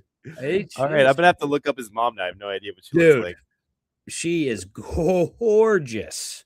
That's so funny. Yeah. Now you got me curious. I'll look it up at some point. Yeah, look. Trey McBride, Isaiah Likely, Ben Sinnott, Garrett Helm, and Mike Mayer is his tight ends. I mean, obviously his top end is huge, right? With the Trey McBride move and Isaiah Likely. So I do have faith that Sinnott will come back strong. I still think I got some faith in Sinnott in the long term. Now, not to maybe be like a superstar, but it took a guy like Goddard a few years to get him around. Like I can see him kind of having that type of career arc. I agree. I like Helm in Tennessee too. I think he's good for depth, and I love Michael Mayer. So I think that's a really, really good depth piece to have. Hours this year, Mayer becomes a starter for you, I think. And then after this year, I don't know if he signed an extension or not, but if he did not, I believe he'll be a free agent. And then I would assume that he goes somewhere where he has a shot to be more successful. Yeah. And he gets the ball a lot. That's what I would assume as well. This is a great tight end room, in my opinion. I like this. Yeah, he did a good job there, and he has all of his 2027 picks left too. Time to come up with those picks. All right, so that's the draft here, man. I mean, I thought everybody did a pretty good job here. We're not going to go crazy into the next top stuff about trades on that, guys, because honestly, I didn't have the time to pull everything together for you the way I wanted to, and I don't like to go through trades all willy-nilly and not be able to give you guys a real breakdown on it because I need Scott here with me. Dan just sucks at it, so I really want to get Scott back, honestly. That's what it comes down to. I mean, Dan's great at a lot of things, but trade talks, not his best, not his forte. I don't know. Half the time with these leagues, I have no idea. But he's a better man. But if you want to bet gaming or you want to bet gambling at sports or any kind of thing like that, like Dan is the guy to talk to for that stuff, man. He's popping parlays on a daily basis. God. And when I say popping parlays, I mean he's actually hitting them and winning on the parlays. Yes, so it's definitely worth it. Yes, that's what we like. Thank you, sir. I appreciate that. Yeah, and make sure you check out DGen Fantasy for Dan's picks, guys. He goes live there. What is it? Tuesdays, Fridays, Sundays? Is that right? Yeah, we'll go Tuesday, Friday, Sunday during the NFL regular season, but just Tuesday, Sunday right now. Come hang out if you want to hang out. Yeah, it's a fun show, guys. It is. They do a lot of off the wall type of things, and they tease each other a lot, and they have a great time doing it. So awesome, man. Like I said, subscribe to both those channels if you guys haven't already. And here is what you guys have all been waiting for. We are going to talk about, drum roll, please. I like it. This is, ladies and gentlemen, my favorite game to play in fantasy football right now. I love this game. I'm going to tell you guys a little bit about the origins of where this game came from and kind of run you guys through all of that here. But the first things first, the first thing I want to do is I want to, in honor of my boy Scott, because this is a game that me and Scott have put together, from day one. Me and Scott have been on this game. We are the originators of this game. We put it all together and, lined out this format for you guys that you see here, gone through the trials and tribulations of getting this set up the way that it is to come up with the fine-tuned, perfect, what we consider to be perfect version of this game. So this is the way it's laid out. You guys can see on the screen here. We have leg 1, leg 2, leg 3. I'm going to go ahead and play a video for you guys for about a minute and a half here that me and Scott made to kind of give you guys a quick breakdown. And then we'll talk about it a little bit more after the video and go over some questions you guys might have since Dan is also new to the triathlon game. Yes. So this will be a good experience for him also. So without further ado, everybody, I'd like to introduce you to the triathlon. Welcome in, fantasy gamers. We are going to break down the triathlon game brought to you by Sundeath Fantasy Sports. It is a 3-legged race all the way to the end. Redraft, elimination, and best ball. Sean, why don't you break down leg 1? All right, Leg 1 redraft. Weeks 1 through 10 head-to-head matchups with a league median for a total of 20 matchups. Waiver wire will be a FOB setup throughout all legs. All teams will be seeded based on record after week 10. Tiebreaker is most points for. Bottom seed eliminated with all their players returning to the waiver wire for week 11 pickups. All remaining teams will move into Leg 2. FOB will not reset. Leg 2, the elimination round, weeks 11 through 14, overall scoring, with lowest scoring team eliminated weekly. Waiver wire will stay on a FAB setup. FAB will not reset. Waiver wires will run 2 times a week, Wednesdays and Thursdays. Lowest score team each week will be eliminated with all their players returning to the waiver wire for the following week, regardless of seeding. And finally, the 7 remaining teams after week 14 will move on to leg number 3. The best ball playoff bracket, Leg 3. Weeks 15 through 17, all teams move into a head-to-head matchup for best ball playoff bracket. All rosters lock after final waivers prior to kickoff week 15. Teams will be placed in the bracket based on seeding from Leg 1. Highest remaining seed will receive a bye in round 1. All teams will compete in the bracket until a champion is crowned. We hope that you guys come and join us and play this game. It is a lot of fun. We all love it, and we look forward to seeing you guys soon with our new triathlon game. All right. That's our little promo video. We're going to drop that for you guys too on the channel, so it'll be available here soon on our channel as its standalone video. I just wanted to bring that up because, we had to have Scott in here, right, talking about the game we created together and going over it all. And Dan, I know this is your first exposure to it. The way that this is all broken down, I'm really excited about the kind of the setup that we have in place here. What do you think about just your first and general thoughts about how we have this set up before I get into the origins? Listen, I'm not like a huge best ball guy, but this seems like the best of all the fantasy games out right now, kind of combined, and I think it's fantastic, man. The setup itself, I think, how do you not love this game? Like, this is fantastic. I appreciate that, man. It really was. It's my brainchild with Scott, and like the two of us worked together on this for so long and put so much time and effort into getting this right that, it really feels good to hear other people talk about it as something that they enjoy. We've had a couple of seasons of pilot leagues that have shifted from version to version as we've gone through to kind of fine tune to get to where we are now. And I really like the way that it's kind of laid out and the way that it finally came together. It's set up exactly the way I think it was meant to be at the beginning. And so, man, I can't wait to go through it and give you guys a little background on how this all came about here. Me and Scott have always kind of been the types of people that like to think creatively and come up with new and exciting ways to do things. And, we were chatting about some things, and it started out me and a friend of mine talking about what me and Scott had talked about with a playoff bracket of some sort, because the NCAA playoff bracket was a real inspiration for what we were trying to do here, because we've always wanted to incorporate some sort of a bracket game. We have a few of them now, but at the time we didn't have anything yet. This was our first kind of whack at that mole, and it turned out to be, a conversation that me and him had. It kind of spawned a thought process of like, what about incorporating a 3-leg race where we have redraft and guillotine. At the time we called it guillotine, of course, because that's the origination of the elimination version, and best ball in one season. How can we make that work? And that is literally the question that came to mind with me and Trevor's conversation that spawned all of this.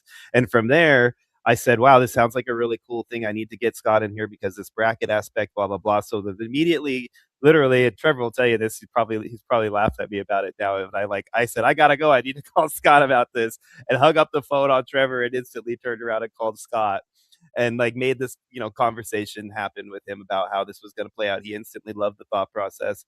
And like, we just went to town on trying to put together a format for it. We had a lot of insight from a lot of other people, a lot of talking heads kind of helped us out along the way.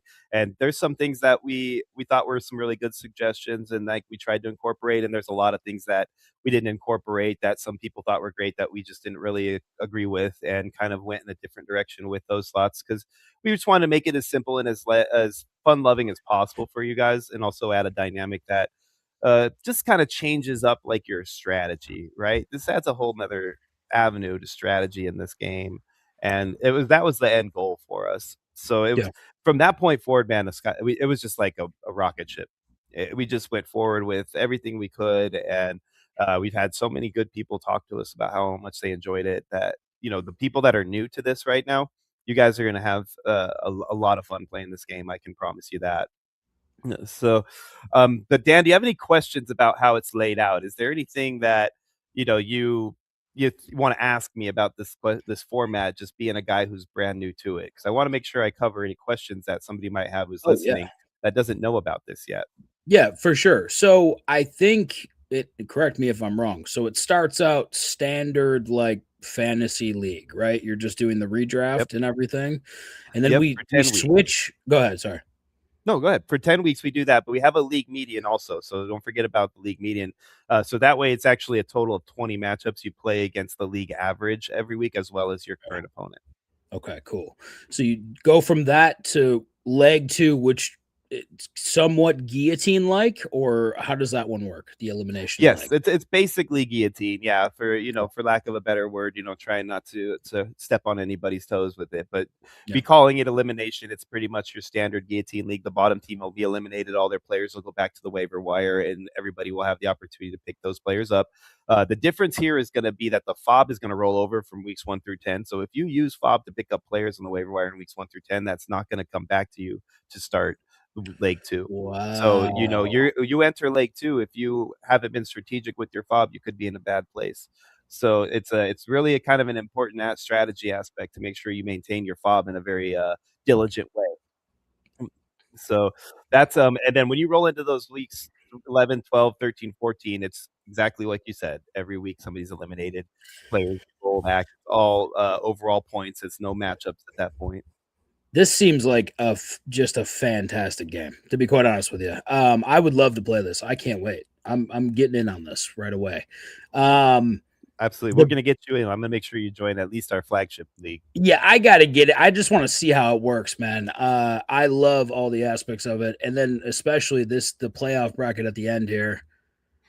Yeah, and the cool thing about that, the reason we did the playoff bracket, so this is something that we went, because this is like, I love talking about this because it's so much fun for me to rehash all of these conversations we had back in the day.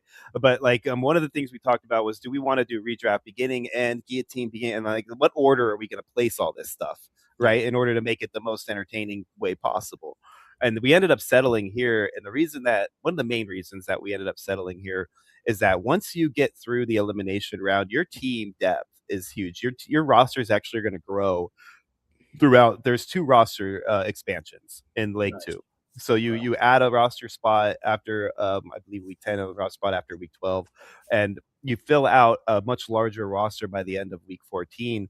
So you're going to have a lot of great players on your team by the end of week 14 if you've making it to the best ball bracket. And one of the things that's always bothered me, I guess I shouldn't say bothered me, but it kind of bothers me, is when I'm in the playoffs and I have a guy or two on my bench that I was hesitant to put in, or that I was back and forth about starting, and I ended up not starting them, and then they were the reason that I lose the game.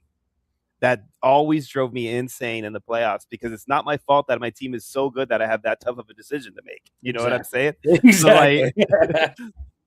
So like that was something that I was like, I really wanted to try to find a way to avoid that aspect. We about that, and back and forth we went, and then that ended up being, I think, the ultimate solution was expand the rosters and make the best ball playoffs so that nobody has to worry about their team not competing because they set the lineup wrong in the playoffs. The best team is going to win once they make that playoff bracket, because they're going to have the opportunity to give their best shot every week. Exactly.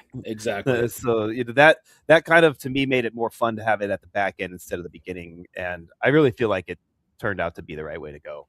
Yeah, it definitely did. Takes the pressure off too, just like you said. I mean, how many times in the playoffs of a standard league are you like, crapping your pants trying to figure out who to put in, who to start, who to do this? Now you assembled this like all-star team roster and just kind of watch you just got to be really smart with that fab. You just watch your team work, man. I think that's fantastic. Yeah, it really is going to be a lot of fun, man. Yeah. And, we simplified it from our last year version this year because we really wanted to focus on that strategy aspect of it and not have it be like more of a confusion factor involved as far as just the general format. So I really think that we came to the right conclusion this year. And I think this is it, man. this is the one right here. Yeah, for sure. This is yeah, I cannot wait, man. I'm getting in this league. I cannot wait for this. I'm super stoked to hear that, Dougie. And all you guys out there listening, man, if you guys have any questions on this, let us know. We'll talk to you about it here real quick. I know we're gonna jump over to our giveaway here in a few minutes, guys. We got 5 entries in there today, so you guys better chance than last week, man. It's the best opportunity we've had for you guys this week. So if you haven't already, make sure you get in there and put your names in the drawing here and get on that bad boy. I know we've been dragging on long today, so I know some of you guys probably aren't here with us, but if you didn't stick around, don't worry. I will find you. If you see your name on the show at the end of the show, when you come back to rewatch us, DM me and let us know. If I know you already, I'll DM you too. Don't worry. I'm not going to make you chase me down. Cyborg, the word today is triathlon, baby. So you better put it in there. I know you're asking right now. And by the way, Cyborg showed up a little bit late because he was working today, but I got to say what's up to our boy Cyborg, man. What's up, buddy? He's always been a good supporter of ours. And he says that it's a great series. He says, he was here from the beginning. So when he talks about deserving, he's understanding of it from day one, and he knows like how much effort we put into this and how much we really like want this to be something you guys enjoy. It's not about anything beyond just you guys enjoying a game that we thought was a fun concept, and we hope that everybody feels the same way about it. So if that can become something awesome, and that puts the stamp on it for us that, hey, this is what we brought to the table in the fantasy world, then I can die a happy man. Yeah, absolutely. Absolutely. All right, guys. So that's our triathlon game. Make sure you guys come check that game out.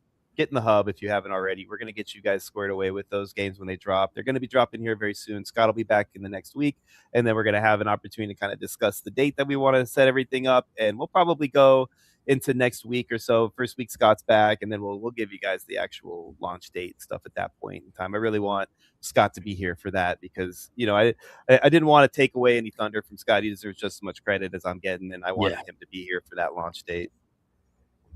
So, man, dude, great show today, huh? We had a lot of fun here. I know we drug on for a while, but it's always fun.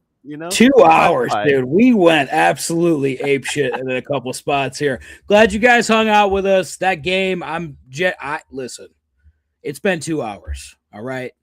I actually will play that game, and I'm not, and you know how big that is for me, buddy.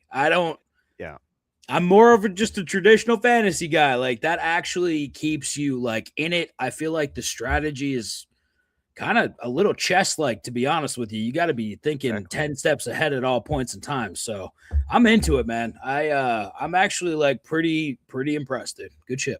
I'm super stoked to hear that, dog. Man. I really am. Like, that's like my child. It really, I'm so proud of that. You can tell, man. You're kind of beaming over there. I like it. I do. Cool, I love it. I really do. Yeah. It's so cool. And I've got a couple other concepts too. I brought up one the other day, which I feel like I brought it up and they never actually explained it on the draft show, which probably I'll fix that problem on Thursday if that actually happened. But this is the one that I really want to be the main focus for you guys this year. These other ones are kind of new concepts that we're going to pilot this year, but this is our baby right here. This is our tried and true, together, we just 2 men and a baby this thing all the way here. So I'm just really excited that we get to pull. Oh my God, great movie. Watch that movie. That's a good one. Right? It is such an awesome movie, man. It is, the old ghost behind the curtain. That whole thing was about. Did you ever find out what that actually was? No, what was it? It was like a cardboard cutout of who's the one from Cheers that was in the movie? The actor from Cheers that was in it. Ted Danson? Ted Danson. It was a cardboard cutout, like an old cardboard cutout of Ted Danson. No way. Yeah, that somebody had like hidden behind the set to mess with somebody or did something like that and ended up making it into the shot on accident. Like, at least that's the story I heard. I'm sticking with the ghost. I don't buy it for 1 second. There was some weird shit going on. Guaranteed. There's a ghost there for sure. Hey, I'm never going to be the type to like go against, supernatural. I do 100% believe that there's supernatural things happening on the other side that affect what we get going here. I mean, there's too many like moments that happen that seem like they're affected by something beyond us, right? Very true. It's too much. Very true. Yep. So, all right. So yeah, I think we've droned on enough here. Let's go ahead and get our drawing on. We got a couple more guys that joined in. So we got 7 of you guys in here for this drawing today. So remember, the winner of this drawing is going to get a free entry into our $10 best ball leagues. that is going on currently right now. We have Mr. Grim Bracket, that leaderboard that you guys saw earlier, that beautiful brand new leaderboard that you saw has all of that information on there for you guys, and we'll continue to track your scores as we go along, because we all know the top 16 get into the $1,000 best ball bonus bracket coming straight out of our marketing budget. It is not a rake. It is not a rake back. It is nothing that you guys ever have to or will ever have to pay. It is a genuine gift from us to you to say thank you for playing with us. So here we go, guys. Here's going to be our drawing. Dano, what do you think? Who's it going to be? Let's pick a name. It's gonna be me. I'm just gonna tell you, DGen Fantasy's taking this home. And if we don't, I might not come back ever again. So we'll see. We'll see how it goes here. I mean, okay, well, you have a 1 in 7 opportunity to be back on the show next week. So Scott he's smiling hearing that I'm not coming back ever again. That's what's happening right now. You know what I think Scott is currently doing right now? Because I talked to him the other day and he has some stubble going. I think he is in the process of trying to grow out his beard so he can dye it to look like you. I just really want Scott to know, with a great beard comes great responsibility. You have to be careful, my friend. A lot of power comes from this neck hair situation I have going on here. Yep. A Million Ways to Die in the West said it was a mustache, but they were wrong. They were wrong the whole time. Beard. It's a beard. That's all on beard, baby. It's a full beard, baby. You ever see those reactions of girlfriends when they cut off their beard and all that? They're like that. I hate you. Like, grow back. What is wrong with you? Some of those guys should not have shaved their beard, though. I'll tell you that. There's a couple that I'm like, people that have like the full big beard like this, and they shave it. They got like the little small chin, like the little baby jaw. You're like, wait a minute. The whole time, this weak chin was hiding under there, and you looked great, and now you look terrible. That is why this will never come off. I will look like Jonah Hill. It will not be good for anybody. You got one of those butt chins that sits like an inch and a half behind your lower lip. Like it's just like just double chin just everywhere. No thanks, buddy. I'm keeping the beard. No thanks. Oh man, I love it, bro. I'm telling you, dude, the more weight I gain, the more I want to grow out as much as I can too, to avoid the turkey neck. You know what I'm saying? Yeah, now you understand Dan's power right here. I hide the double chin, makes me look like less of a fat baby. That's good stuff right there. Oh man, that's hilarious, dude. Although it would be kind of funny to see you like put on like a baby bonnet and shave it and then show up on the episode one day. No, I don't think anyone wants to see that. My wife will never love me after that. I'm not doing it. There's no way. There's no way. Baby want bottle. I would be calling you and be like, I need a place to stay. She threw me out. She doesn't want me in the house anymore. Oh, I love it, dude. That's so funny. Oh god. All right. Now that we're back, let's get back on track. Let's do this. Get on track, dude. What are you doing? See who wins this bad boy. All right, ladies and gentlemen, drum roll, please. Here we go. It's the triathlon spin. And it lands on our boy Hopscotch Daisy. Hopscotch Daisy. Hopscotch Daisy. What's up? Terrible PFP. Doesn't deserve to win. I actually hate him now. Hey, you're only saying that because of the Gronkowski photo and the Patriots. I hate it. I hate it so much. Dan, it's such a God. Haven't you won enough? Do you need to win more? Come on. Oh, God. Man. All right, Hopscotch, buddy. You are all set, my friend. If you want to get in on that, we have the fast draft going right now. I'm going to go ahead and launch it tomorrow. I'm going to launch a slow draft again, too, for you guys in case you want to do a slow draft. But we do have the fast draft coming up on Thursday again, guys, coming up in like 3 days or 4 days with a few more spots left. So you guys want to jump into that one. Those are always fun, Dan. I don't know if you've watched the Thursday show yet, Dano, but man, we go insane on that Thursday draft show. I've watched a couple replays. I love the view count. You guys are showing out for those draft specials for sure, man. Yeah, they've been a lot of fun, man. Yeah, and, hopefully Rocky shows up like he said he would. I know Rocky and his, holding Rocky to his word is not usually something that's why when he said he was going to show up, I was like, don't you count on it. Like, I don't know, man. He will not be there. I can assure you. So we'll see. We're just trying to rise him up a little bit so that he feels like he has to show up now, Now he's like, I got to show up now. We got to keep ragging on him so he actually shows up some places. I don't know. Oh, I love it, man. That's so funny. Oh, guys. All right, man. If you guys are out there still, thank you so much for sticking with us throughout this long-winded show that we had today. It's a lot to talk about, but it was a lot of fun in the process too. So, yes, congratulations to our boy Hopscotch Daisy for taking home that victory on the spin today. And we look forward to seeing you guys Thursday. It might be our last show without Scott. So, he might be back too. You don't know. We're going to find out in a couple of days. Make sure if you haven't already, get in that draft. If you want to play with us, you should do that now because we have a couple more spots left until then. All right, guys. For myself, Sean, Trader Clem, and my new co-host, Double Down Man. You hear that, Scott? I took your spot, buddy. Oh man, for Sudden Death Fantasy Sports, we are out of here.